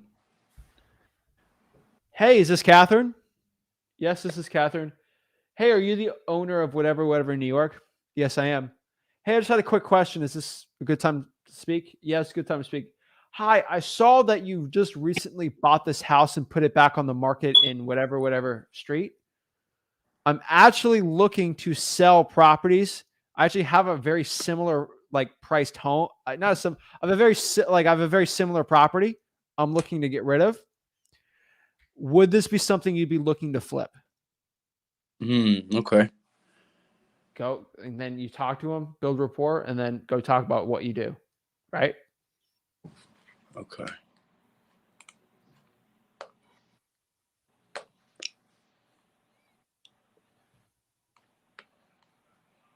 Okay. All right. All right. So calling them and possibly sending them some letters. This is the I don't know if you saw, you kind of answered my question on the live, pulling up the questions, but they have several liens on this property. So as you went along with that guy from Summit County clerks of courts, I kind of went along with you as well, for my county, and I found some technically civil cases, but I did find some of the liens that they have for mortgage and foreclosures and stuff like that. I don't know if I could actually open it, but there's I think you can share your screen on here. Say that again. You can share your screen on here, I believe. I'm doing this on the phone, so I don't know if I could. Could I? Probably not. I can do it with you though. Give me a second. All right, what county is it? Monroe County. Oh yeah. Oh my gosh. Monroe County, PA, public records. That's why I search. I search Monroe County, PA, public records. What pops up is county act. Have I talked to you, or I've done this for someone else? Because I literally we've talked maybe once or twice. Once I did a live cold call with you. Yeah. Okay. All right. So what do you want me to do? Pull it up? Sure. Okay. It's gonna take me a second. Looks like I have to create an account.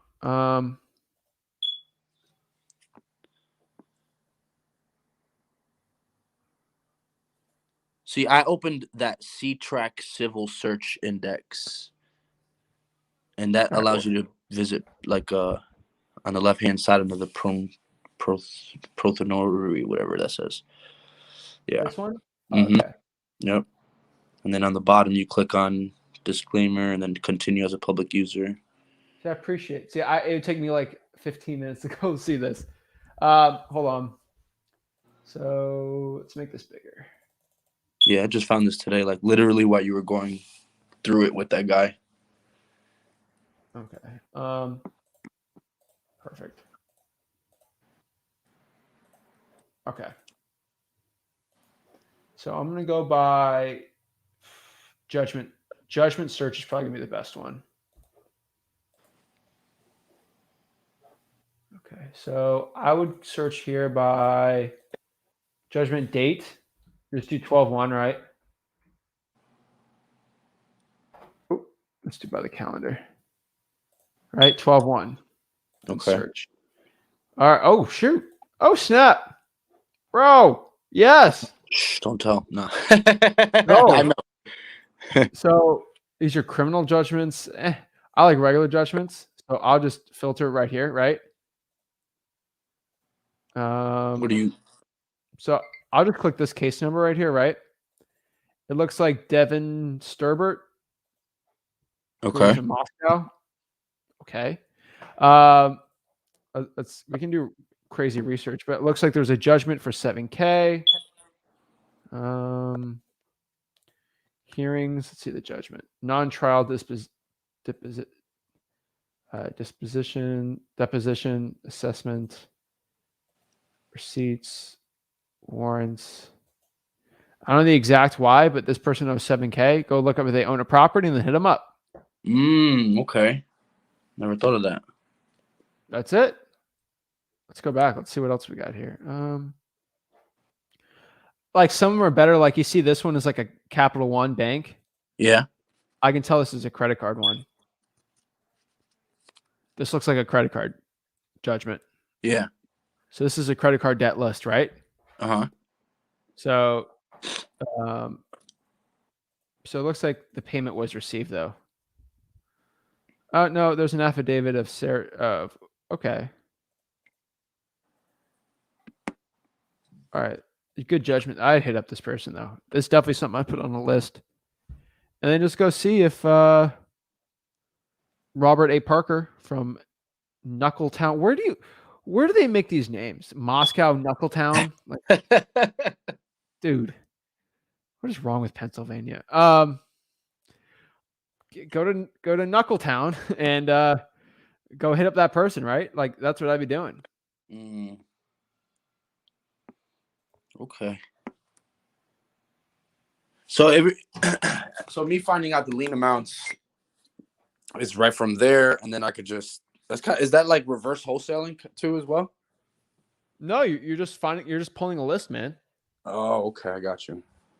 Yeah, dude. Okay, that's pretty awesome. Oh yeah, man. Let me see if I have any other questions I could think of.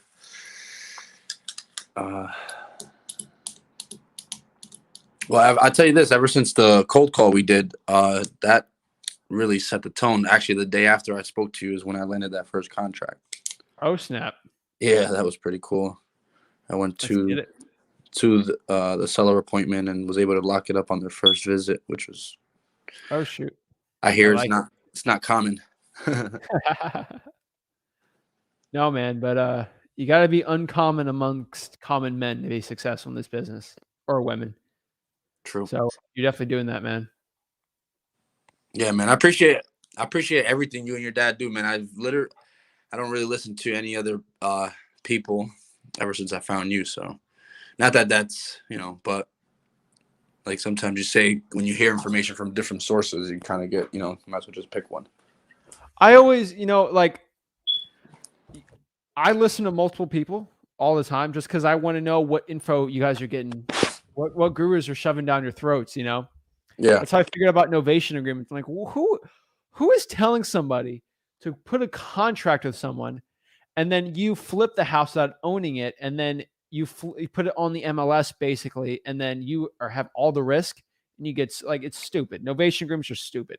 And you're putting all this risk on and it's like, it's great. Like I just see the stinking stuff that these gurus are peddling. And every guru, they change the name of something to make it sound sexy. They've been telling people on TikTok, hey, I'm flipping paper on, deals. Like they like they're trying to flip what wholesaling is and try and change the name on it. It's stupid. Yeah. It's all of a sudden a contracting business now. it's all, yeah. It's like they're all changing the names for it, man. So what I can tell you is I appreciate it, man. But just keeping your head down and just focusing is going to be the best, My goal is to get you guys to stop watching my stuff. You're making so much money, you're fine. You don't need to hear my stuff, right? Sure. But I mean, you can always check in once in a while. But yeah, go out there and get it. Yeah, you have too many free sources and videos out there, so it's kind of hard not to watch, man. Every time I have a question, I don't have many people to go to, or I think everybody really doesn't have many people to go to. So it's nice, to go to freewholesaling.com or find some of your videos and get those questions answered, because that's what I normally do. I don't stop until I find an answer. So I appreciate it. Hey, you got a question? Just hop on here. I don't charge. This. This is all free.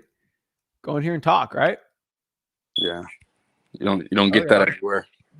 Nah. Oh yeah, man. So yeah, man. Any other questions you got? Let me know. Always here and always down to help.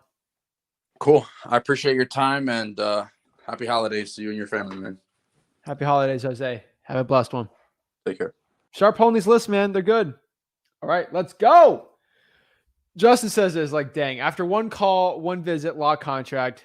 That is definitely the anomaly, but it's still good, man. It still works. It's kind of crazy, but let's get it. Dylan. Hey, what's up, bud? What's up, man? What are you cooking?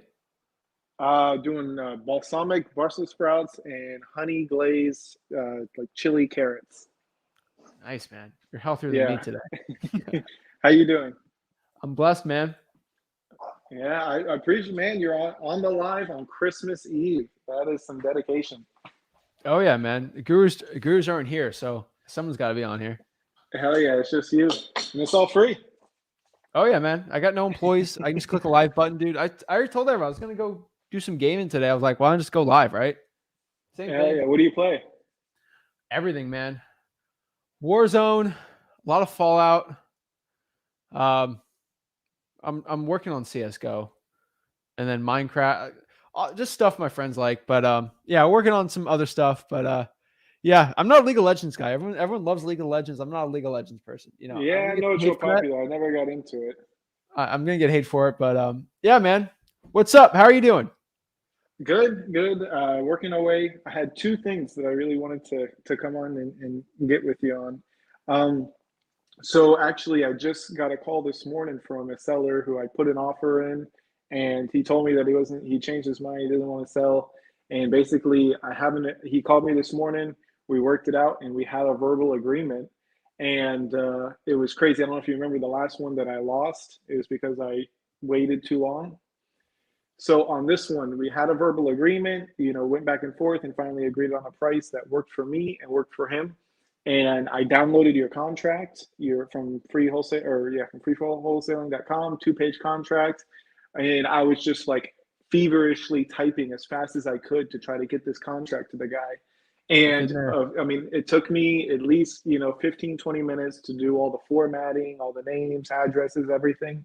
And right before I was able to finish it, I get a text and he says, "Hey, I had some company come over. I can't do it right now. Can we do it later or do it tomorrow?" And I was like, I ended up just calling him back after I finished it and just I acted like I didn't even see the text. And he told me that. He said, "Well, send me the agreement." And he tried, he said that he would just do it on his phone. And then he was like, "That's not working. Let me just get back to you." And I'm like, man, I wonder if I missed another opportunity by taking too long to type up the agreement. And I'm like, man, I don't know what else to do, man. It's like literally Bro, the it's last one Christmas it took Eve. me. Stop. Yeah. Well, Stop he killing yourself yeah. here. Yeah. Stop killing yourself, man. It's Christmas Eve. Of course, he has company over. Like, whatever. Hit him up Sunday. Like, hey, go Sunday, right? Call him either. Just say, hey, you know what? I'm going to be around town. Let me. How far is this house from you? I mean, 15 minutes, 10 minutes. Let the guy know, hey, either two things. Hey, I got to go pick up some honey ham or whatever for my girlfriend or something, and hey, I can swing by and send you the agreement. I'm going to be busy tomorrow, or I can swing by Sunday morning. You let me know. Not a, can I? I'm going to swing by. What time? Okay. Okay. When should I'll send them that text? What, like late this afternoon, this evening? Call. Okay. Call or text. Okay. And right? Okay. And give an excuse, your girlfriend wants honey ham or something, and just go Yeah, out I like it. I like it. And that's it, man. Make it casual and go from there, man. But by Monday, you got to get something, right? Yeah, yeah. And then it's tough. Tuesday, I'm leaving. I'll be out of the country for 10, 11 days. So I leave Tuesday, for that. So, hopefully if it, for whatever reason, it doesn't happen. And then he calls me late next week, and he's like, "Oh, okay, well, I'm good to go now." I won't be able to go over there, and I'll be, in and out of signal, and I won't have cell signal. So I don't know, man. It's just, but like if I Lock it had up, sent dude. this thing, if I had Lock sent it this up. thing 5 minutes earlier, he would have been on the computer, on the phone with me. And so it's crazy, man. I lost one All right. before because it took like 3-4 days, and now this Where are you one going? because I'm going to Dominican Republic. Oh, that's beautiful. All right. Is it cruise? No, it's with my family. We'd had this whole thing planned Ooh. out for, Okay. 7 months now. Before I left my previous job, I'd already had this whole thing planned. All right. This is new information. So what you're going to do here is you are going to go out here and you're going to go to the person's house Sunday or Monday. Like, you have to go there. Yeah. Like no ifs, ands, or buts. So you're going to have to go out there. That's the plan. Well, so this is a rental property for him. It's vacant now, but he doesn't live there. So, I can find his home address. Where does he live? He lives in the area. But Ask him I can swing by your place. Yeah. And get the agreement. Okay? Okay. That's it. I'm going to be a little busy in the future. Like, I just want to make sure I get this done. Yeah, yeah. Okay. And then I wanted to ask you, when I'm talking to people, I've run into a number of different just objections, and I've realized that I am not as well equipped to handle some objections. I wanted to ask if I could do just like a little roll call with you, little role play with you, and see if you Oh, could yeah. throw some objections like a person who would be interested in selling, but throw some objections my way that you Just see throw them at me. randomly. Whatever ones are hurting you, tell me. What trick you up? Yeah, like oh God, I'm trying to think. I know I've told you like, hey, I got to talk to someone.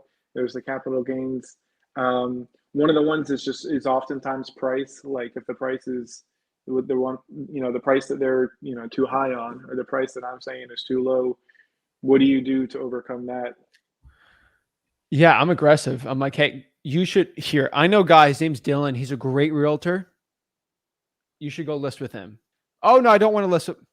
Well, if you want that price, let me help you out. Go list with him. No, I don't want to. Okay, well, here's the problem. Like that price is correct. You'll get that if you list it. Remember, commissions, blah blah blah blah blah. No, I don't do well. That price with commissions and bring it down from there. That's kind of how I beat it. Like, right? Like I'm not here to bid somebody up. And you say, well, I got other wholesalers. I'm not going to bid them up either. So that's what I found. Gotcha. Okay. All Yeah. right. Now that works, man. That works. If I get this thing locked up, what do as far as the first thing to do, talking to buyers, like I already worked it out with that dispo company. And so I know I could basically hand the thing to them for around Lock it up. 15. Yeah. Lock it up Sunday, Monday, give it to the dispo company, and then make sure the seller knows you're going out of the country for a couple days. Okay. I wouldn't mention 11 days. I would mention just like next week I'll be out for the country. I don't know, for a little bit, and then I'll be back. Okay. Oh, it turned out being 11 days, Yeah, yeah. Well, I'll make it a business thing, and we're going to look at some properties and DR for some Airbnb stuff. Just relate it back to like a business Airbnb, so he doesn't think I'm sitting on the beach with my feet propped up while he's. Yes. And then while you're doing it, make sure you bring the earnest money whenever you get that contract signed on like a Monday. Make sure you bring earnest money to the title company. Okay. Okay, man. Well, that sounds Get good. aggressive, man. I mean, yeah, I'm sorry, man, but 10 to 11 days balance. is going to be too far. It's going to be too long gone. Oh, for sure, for sure. So you're going to have to be aggressive, man. Call today. It's not worth doing anything tomorrow. I'm just being honest. It's the one day a year where I'm like, no, July 4th, go get a contract, right? I don't care, but probably not tomorrow. So that'd be my recommendation. Call them a little later, like an hour or two. Hey, I got to go pick up something at the grocery store. I'm going to go swing by. What's your address so I can actually do it in person to show you? Or are you ready to sign now, right? And that's it. Go from there. Oh yeah, bro. Well, man, I appreciate everything. I wanted to let you know the last time I was on here with you, you had suggested, hey, reach out to people about getting some more people to do some driving for dollars. And I actually had a couple people reach out to me just based on what you said on the live, just see and hear.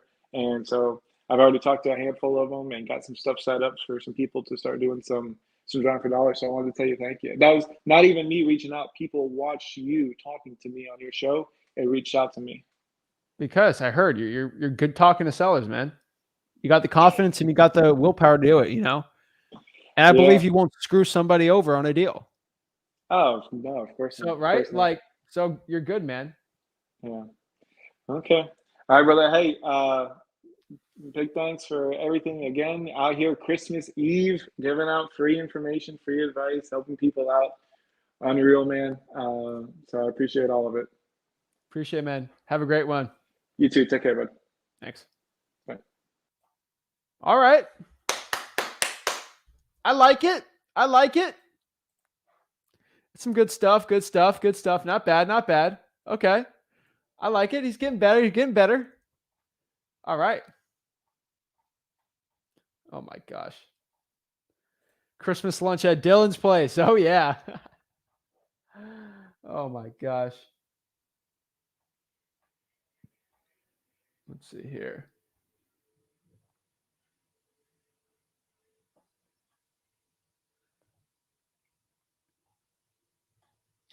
Good morning, Zach. I already answered that one. So basically, when you do comps, is to find the average of price per square foot of comps and multiply it by the subject square foot. More or less, make sure same bedroom, bath, year built within 10 years. That'd be good. We're working on them. Best news. Oh, yeah. How do you determine the repair costs for fire damage properties decide your offer? Usually it's land value. If it's like a scrub, it needs at least 50 to 60, most of them though. But again, you have to understand what kind of damage. Is it like only in a kitchen? Is it only in a certain bedroom? You got to figure it out from there. Yeah. Old lady 77 stuck in her ways, and the last 3 tenants went ghost on paying no rent. Oh my gosh. Good morning, Zach. All right, answer that one. Can you wholesale the MLS virtually? Yes. Torian, it's going to be very difficult. It's possible. It's not my favorite, but yeah, you can. Now, if the markets start like shifting, then yes, you can. You don't have to, but it's interesting. That's all. It's like it's very interesting the way like you can, but sometimes not the best one. Guys, you're watching this. I'm putting these gurus out of business, guys. You already know this. I'm doing my best to put all these gurus out of business. So if you want to help and support me put these gurus out of business, smash that like button, subscribe. Do me one big favor. I'm going to see this right now. If you right now want to network right now, this is a great networking opportunity. If you guys are out here watching, trying to get better at wholesaling, you're a real G. Okay. You're one of the OGs here. And you guys are going to be bragging in a year because I feel like this community is going to grow like crazy. That, you know, I was following Zach back in the day when he would talk to me one-on-one. Okay. I'm telling you, people like Dylan are going to be like, I can't believe I was able to talk one-on-one with Zach because there's going to be too many people like trying to hop on. I'm going to try my best to keep it. But here's the thing. You're going to be like, I got with Zach before he had 100,000 YouTube subscribers in like in the next 10 years or something. Okay. So guys, you're in very early. This is really cool. So do me one big favor. This is a great opportunity for networking. So I want you guys in the comments. I'll be the first to post it. Okay. I'll put it right here. Okay. Zach Ginn, I'm going to put IG handle.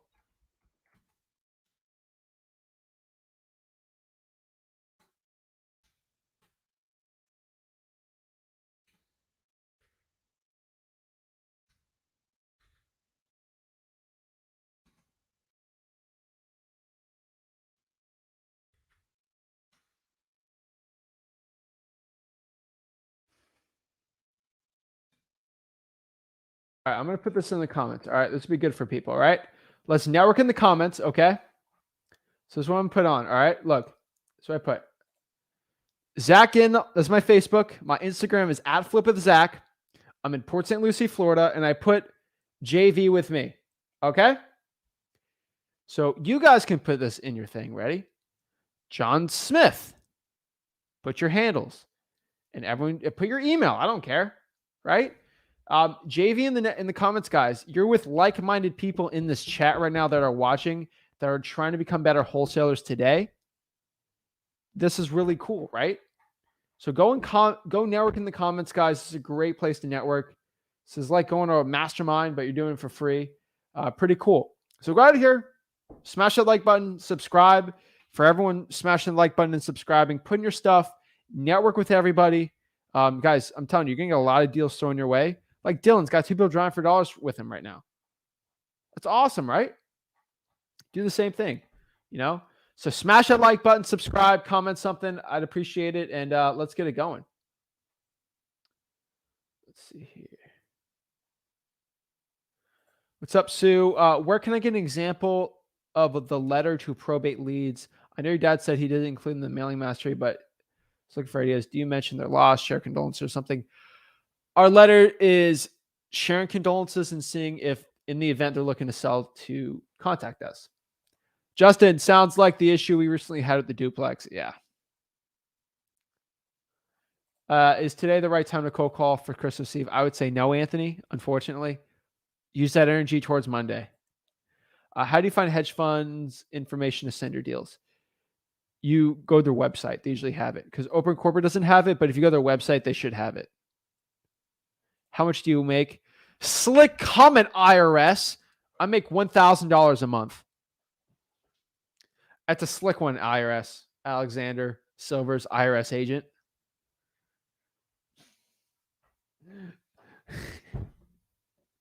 IRS is on my butt, I guess. I don't know. How do you determine ARV for duplexes or multifamily? Just look at comps. That's the best way. Freewholesaling.com, again, has all of that information.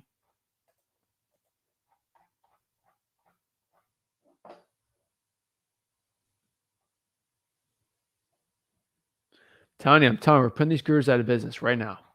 We're doing it.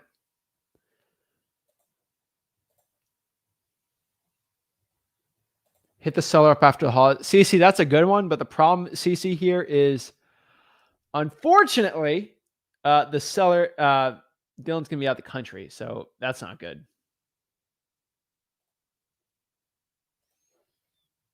Tell that man you're leaving the country. That's all facts. You need to get this official now. You're swinging by the rental property. What time can we meet up? Hands down.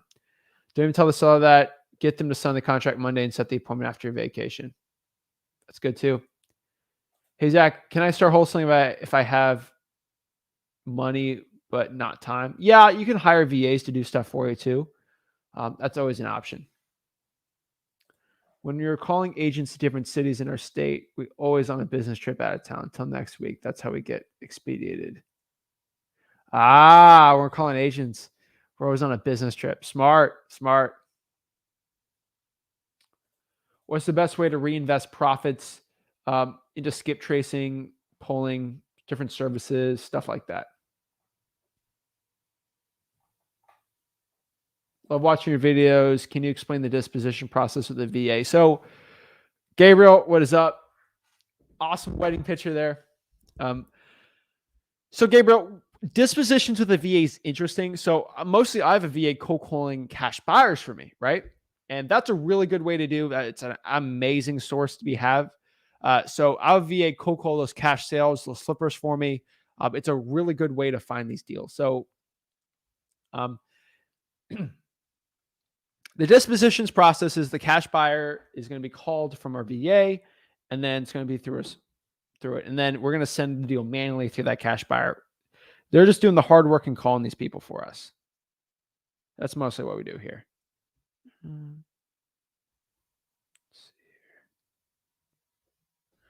But yeah, most of the time, so the dispositions, the VA is going to call for you. And then from there, when the VA is calling you, all you really got to do is get their information. If they're open to buying more properties, then we're going to do our acquisitions, or me, or like somebody in the company is going to go call that, build that connection. Usually it's going to be an acquisitions person or a dispositions person that's going to be calling, and then we're going to send it over. Get a relationship with them, and then we're good from there. Zach, great to see you. Merry Christmas, Hanukkah, and Kwanzaa. Oh, yeah. There's like 100 different ways to reinvest. Most of us to throw it back into the marketing. Hands down.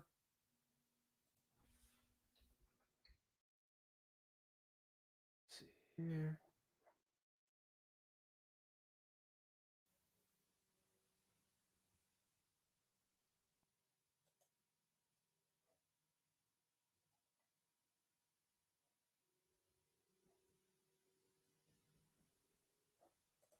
Alrighty.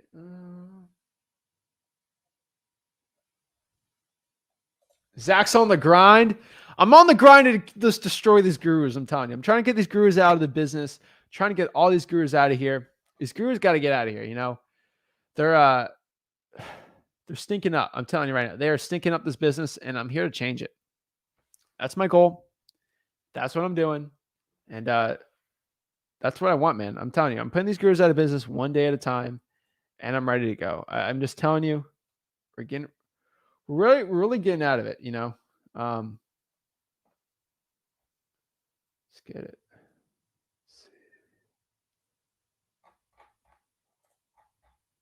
All right, get the comments going. So let me give a shout out to all these people watching and commenting their socials. So if you guys want to hit them up, hit these people up. Mical or Mikal Simmons is in Southern California, Inland Empire. Hit them up. If you want a JV, Gabriel, Nashville, Tennessee, JV with this man. I guess you can find him on Facebook is my guess, or on YouTube. Hit that person up and get it going. Posting through Facebook. So Sue Johnson on Facebook, go hit her up. She's awesome. Let's see here. Olivia Summers in Washington, Seattle, Washington. That is her email if you are in that area. Kings County, hit her up and get it going. I'm telling you right now. Great JV there. JV. Jakari is in Dallas, Fort Worth for JVing. Jakari, how people hit you up? We got to know. Seriously, how are we going to know? Oh, alrighty. Like Gabriel, how are we going to hit you up? We got to know. Metro Detroit, Cole. Hit Cole up. The problem is how do we hit up Cole? Like, what's the email? All right. Like Gabriel says, you can find me on Facebook. All right, cool. I guess you can hit up him on Facebook. You can also hit Cole here on Facebook.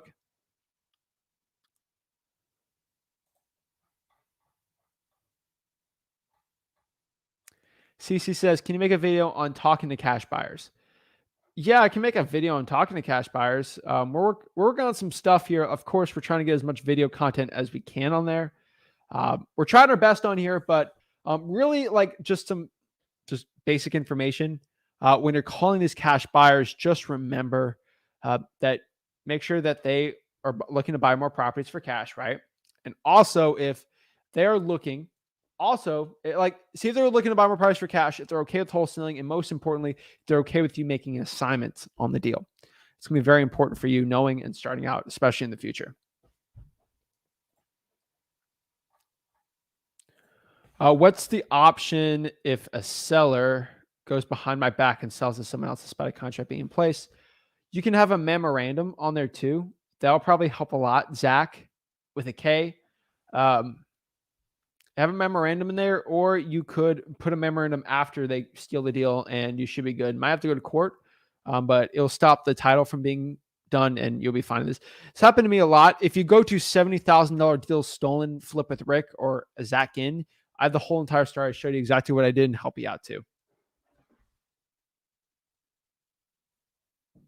Social media handles. Yeah.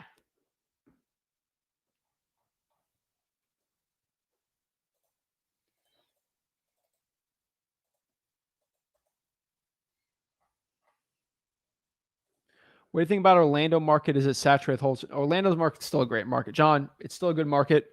Still be a market I'd be recommending. So it's a good one.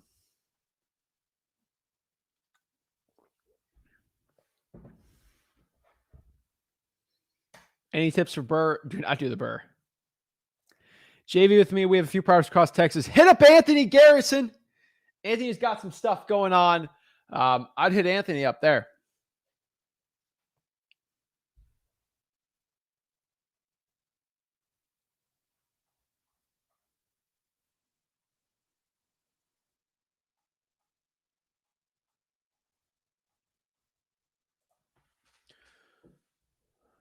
Yeah, Anthony Garrison's in Texas. He's basically saying, hey, when you file an affidavit of memorandum to protect your interest in the property, only you and notary need to sign in order to file it.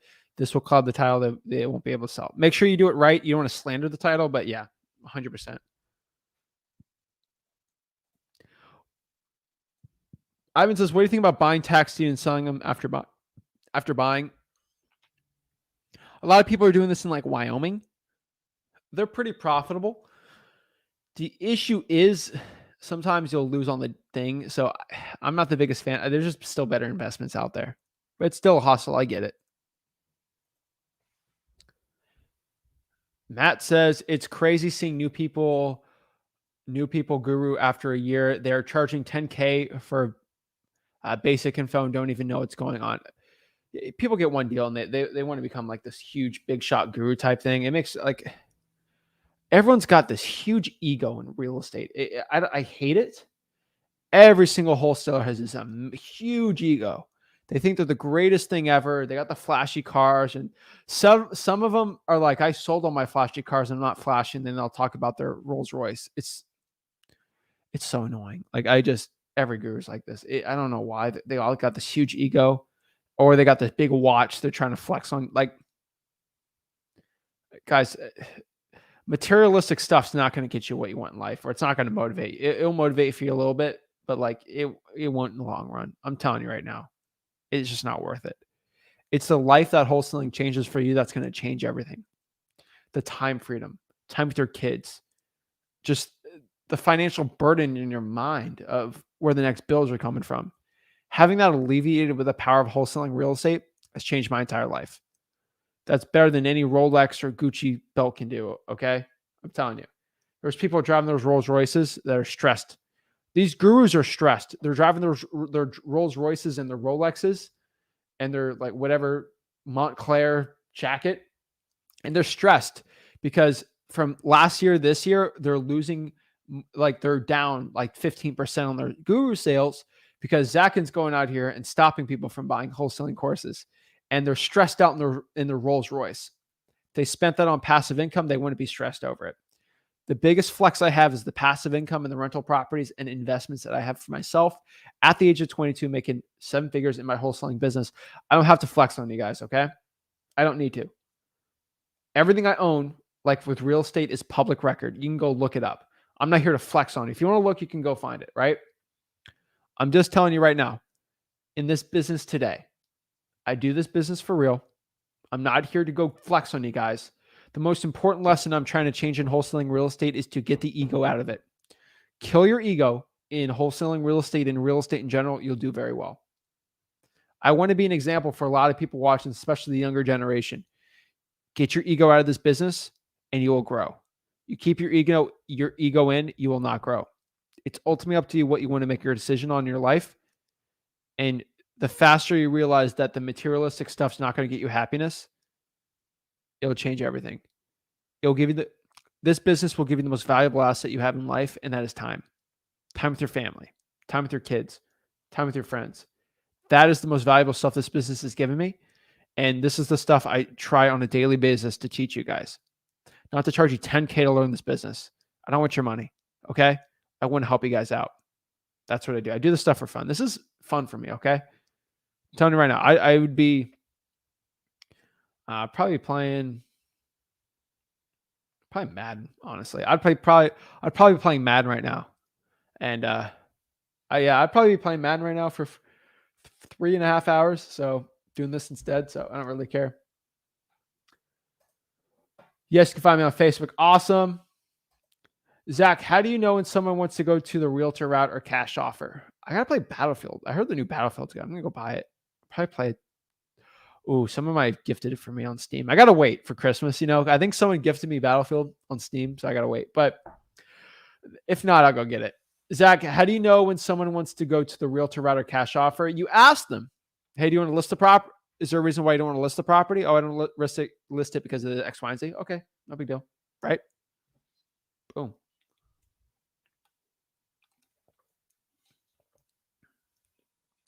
Ooh.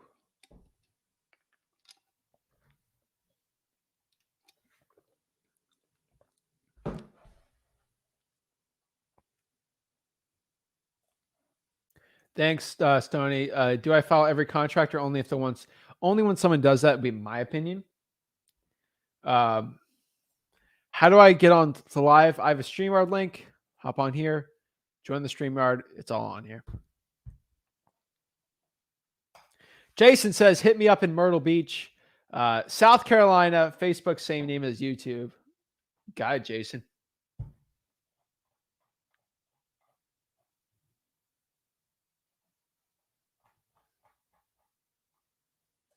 Every single agreement you get ratified and sent to title. Always protect your interests no matter what. You don't want to wait until it happens. Do it to prevent any losses you don't get paid for. You can do that. I don't do it because I just don't get sued for slander of title. But yeah, I only do it on like weird deals. Hey, you got it. If you have a local title company that understands assignments but is maybe out of town, same state for seller, would use that one if you're comfortable with it, or find a local one. If it's within an hour, yes. If it's outside an hour, I'd probably move it, but if I have to, I'll keep it. Are you any masterminds? I'm in the Wholesaling Houses for Real mastermind.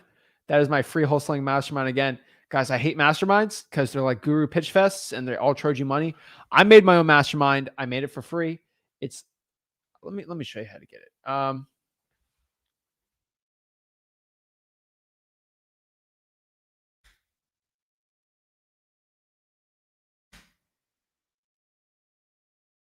Go get it here.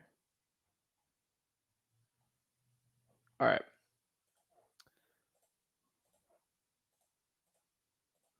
So it's right here. Okay. This is my mastermind. Okay. It's called Wholesaling Houses for Real. Wholesaling Houses for Real. Just go to Wholesaling Houses for Real on Facebook. And this is it. Okay. Right. This is Wholesaling Houses for Real. Nothing crazy with it, you know? Yeah, we got 26,000 members. It's kind of insane. But yeah, they're all on here. They're all giving value. They're all just helping us out. You know, I love all the people on there. That is my mastermind. All you got to go to is facebook.com/groups/wholesaling houses for real. Okay. Let me put it in the comments for you guys right here. Facebook.com/groups/wholesaling houses for real.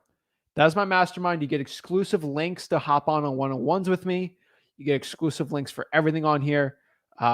It's great, you know. It's definitely one I recommend, definitely one I like. But yeah, that's the one I have. It's the one I recommend. It's the one I always tell everyone to hop on, you know. It's a great one. All right. But yeah, guys, that's Wholesaling Houses for Real. Join it. Again, we have 3 rules in my mastermind here. Literally, it's no gurus, no selling, and you have to provide value. That's the 3 rules I have in the group, okay? No gurus are allowed. There's absolutely no selling allowed. You can't sell anything, and then just provide value. That is it, okay? Boom. It's the only true free real estate investing mastermind for full-time wholesalers to come together. That's it, right? Boom. And we got people like DJ out here. Got 4K. Come on. Come on. Shout out to DJ out here. Absolutely destroying out. I want to actually let me get some shout outs for people in the mastermind that have been absolutely like, I'm so proud of them. Also, guys, there's also a subgroup, cash buyers. You can post your deals on here too. Trying to find where it's at. If anyone ever asks too why I did this live today at 10 a.m., it's because I love the movie Elf. And they always say Santa's coming 10 a.m. Well, I'm Santa today. And I went on the live at 10 a.m. I don't know why I do stuff like that, but I do. Shout out to Ashley. She got another deal. 12K. Come on. It's awesome. I'm telling you, Ashley's been destroying it. She's getting value from the streams.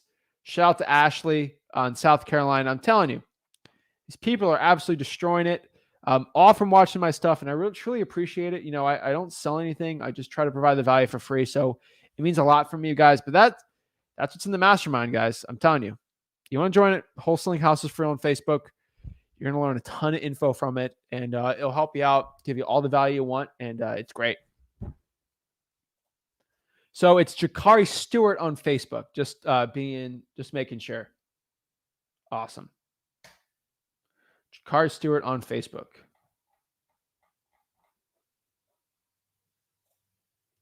Happy holidays. Happy holidays. What's your opinion on code violations? Is that list reliable to wholesale and make money? Yes. Oh, yeah.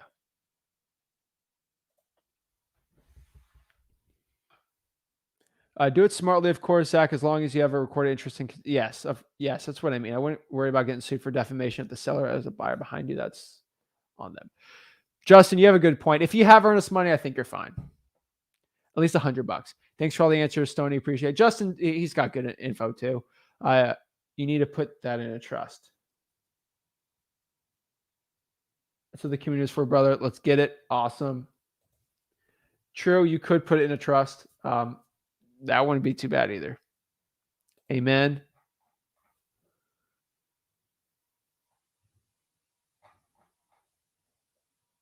Fire. Zach, me and you're the same age, but you're my inspiration for greatness. Chikari, thank you. It truly means a lot. Thank you so much. Thank you. I appreciate it. Try my best. You know, I'm trying my best to help the people out and really provide the value. I feel like this wholesaling community, I've always said it before, they have blessed my life beyond compare. You guys, And this business has blessed my life. I'd probably be a bag wearer now if it wasn't for this. So I cannot like stress it enough. This business has changed my life, and I want to provide this business for people for free so they can learn how to get in this business. I think it's changing people's lives, and I truly appreciate it. And I know every time someone likes this video, another guru cries. They get super scared. They get super sad, and it makes me pretty happy. So yeah. Working in a market with Spanish speakers, do not just discard Spanish speaking calls or just send them to someone who's bilingual. Caleb, 100%. Oh, yeah, definitely. Doing my best not to hesitate anymore. CC, you got this. You're still good. Thank you for today, Zach. Going to stop procrastinating and get our buyer outreach campaign started today. Get this pipeline full of other people's money. Let's get it. Woo! I love it. Got it, Justin. Griffin's funny. All right. Griffin says, you really weren't kidding about being here all day. Do you think I am kidding about putting these gurus out of business? These gurus don't want to go live today. You know why? Because they don't have their corporate media team behind them because they're selling you a course. Okay? I know it eats at these gurus that I go live. I know it eats at them more that they can't even go live today because their corporate media team has to be off today. Guys, I click live because I don't do this for the money. I do this because I love this stuff. It's the passion for this business I have. It's the passion I have to change lives. It's the passion I have in my eyes. You ever see me in person? If you look in my eyes and you not see the passion, I have the passion to help people out today. I know I'm going to change lives. I know what I do helps people out, and that's why I'm doing it. I do it all for free. I don't charge a dime for anyone. I'm here to help the people out. I know for a fact that someone watching this today is going to get some inkling of value, that they can stop buying a course and they can get the value out here to go change their life. And I know I'm here to change people's lives because wholesaling real estate's changed my life. I'm here to give it all for free. I don't want anything back. I just want to help provide, want to put good energy in this universe for people. I want there to be hope in this wholesaling industry, that there's somebody out here that actually has their back. They don't want the money. When someone has an issue, I'm not reaching out for your credit card. I'm reaching out for a helping hand to help. That's what I want to do. That's why I go live. That's why I'll go for 4+ hours, 5, 6. I don't care. Okay. That is why I want to help the people out. I'm telling you right now. Let's get it. I'm telling you, like I'm here to help the people out. Let's go. Thank you for putting this together. Happy holidays. Anthony, you got this, bro. Pats or Bills going to win this division?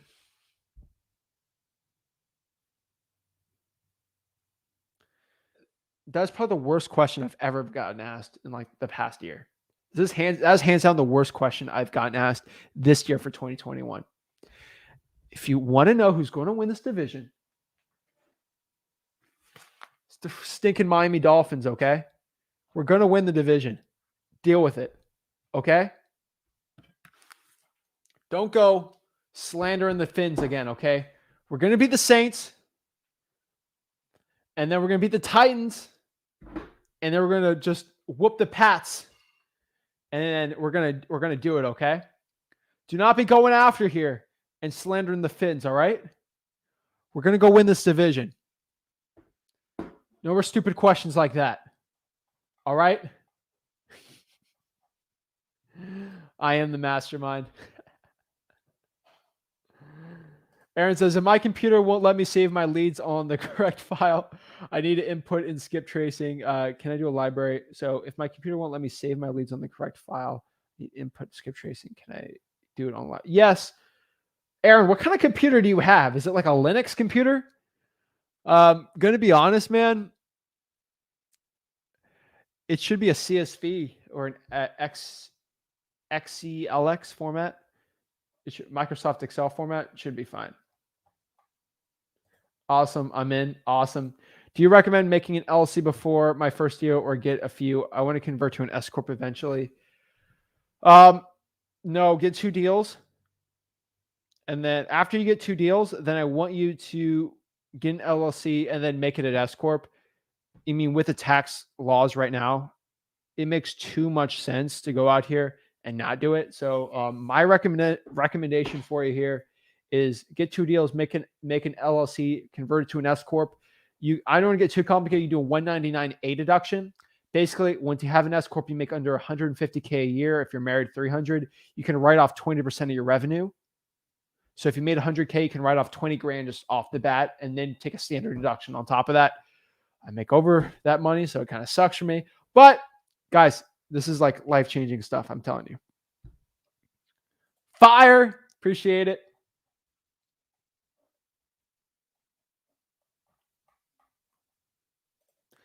Get your first one or few before worrying about the deal. A guy told me on Facebook yesterday he did 10 assignments before making his LLC. That's some fire stuff right there. Happy wholesaling, everyone. Thanks, bro. You already know it, Zach. And Zach, appreciate it. Mountaineer says, I tried wholesaling a couple years ago, but I always felt like I was missing major pieces of information, and your channel has helped fill in the blanks. One day I'll pay off. You got this, Mountaineer? Dude, you're helping me more and more. I had analysis paralysis and cold calling fear, and it's going away more. Just need to be faster, not overanalyze. The best way to destroy that doubt and fear, I'm telling you right now, for cold calling, is to go out here and just cold call. Unfortunately, that's the best way to do it. You know?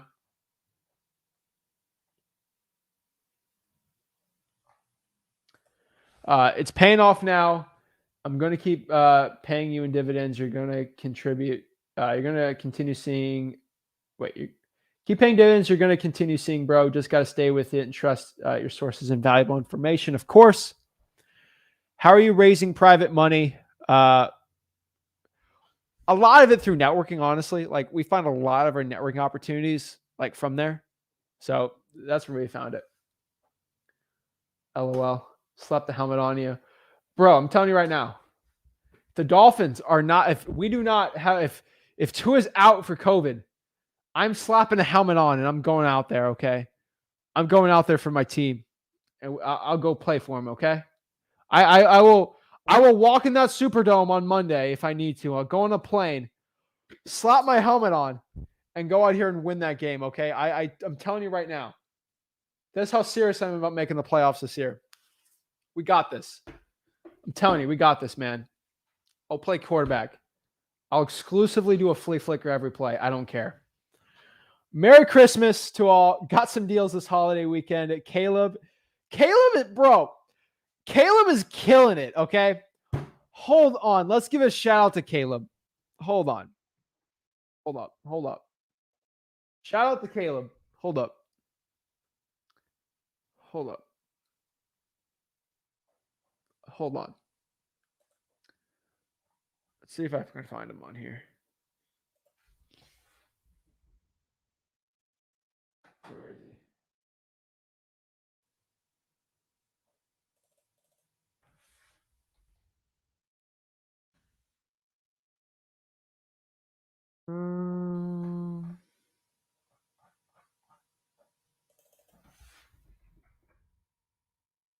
See this.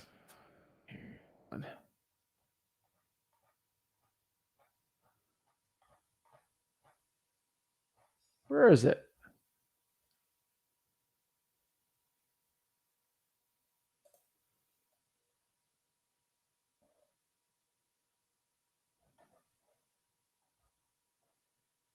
I'm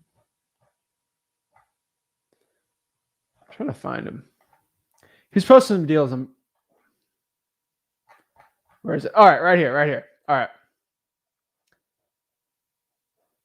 Caleb, I see you and Ryan. Don't act like I'm not seeing you guys. Don't act like I'm not seeing your wins, all right?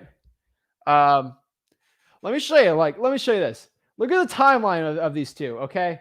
Don't be acting like I don't see Caleb and Ryan out here killing it, okay? Don't be acting like I don't see y'all, all right? Look, Caleb posts, Ryan, Caleb, my boyfriend, and I are new to the channel, and I've gained so much helpful for free. Thank you, guys. Thank you so much. Ryan says here, October 28th, keep pushing. They're giving us a runaround. Send us the county. Success. We're finally got probably 2 weeks in, and are making annoying phone calls every month. So if you're working on getting probates, asking questions, providing value. Hey guys, found another fast way to get a list in cold calling CSV formats. Just providing value. Just providing value and providing value. Okay. Okay. See how they just started? Thank you guys for creating killer content and connecting people. Seen here with another member, Huey from Vermont, came here and we connected in this group, and we're personally putting out door hangers. Next stop. All right. They're pushing. You see them pushing. Guess what? Boom! Boom! Come on. Boom. Got another deal. They're killing out here. Get ready out of bed. Look at them destroying it. Oh, snap. Another check. Another deal. $10,000. Come on. Come on. Let's get it. You guys are absolutely amazing. I love it. Woo!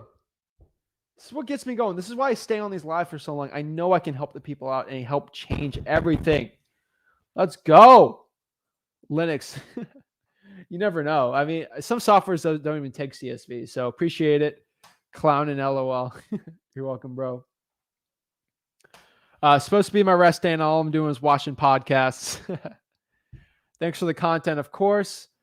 Said he'll do a deal flicker on every play. Flea flicker. Oh my gosh.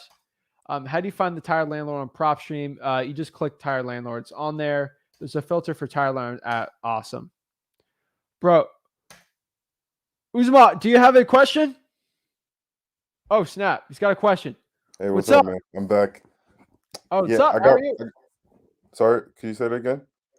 What's up, man? You're back. Oh yeah, I'm back. I have one question. So I was driving around real quick, and I met a tenant. So the house looks like it needs to be redone. Like they were actually working on it, but I could tell they stopped. I talked to the tenant. The tenant said that the owner just moved out. They were having issues. I guess they have code violations. There's a gas leak, this and that.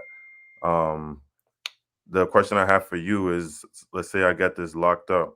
How would I go as far as, I know we talked about this earlier, but you said that to set up so the tenant is out within 60 to 90 days. Now, what if their lease was running longer than that? Like, what if their lease is like 11 months out? You're most likely going to have to do cash for keys on this.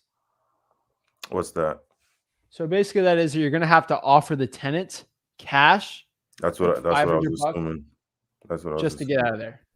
So usually it works. And that wouldn't be on the contract, right? That would just be. You'd have to negotiate that after.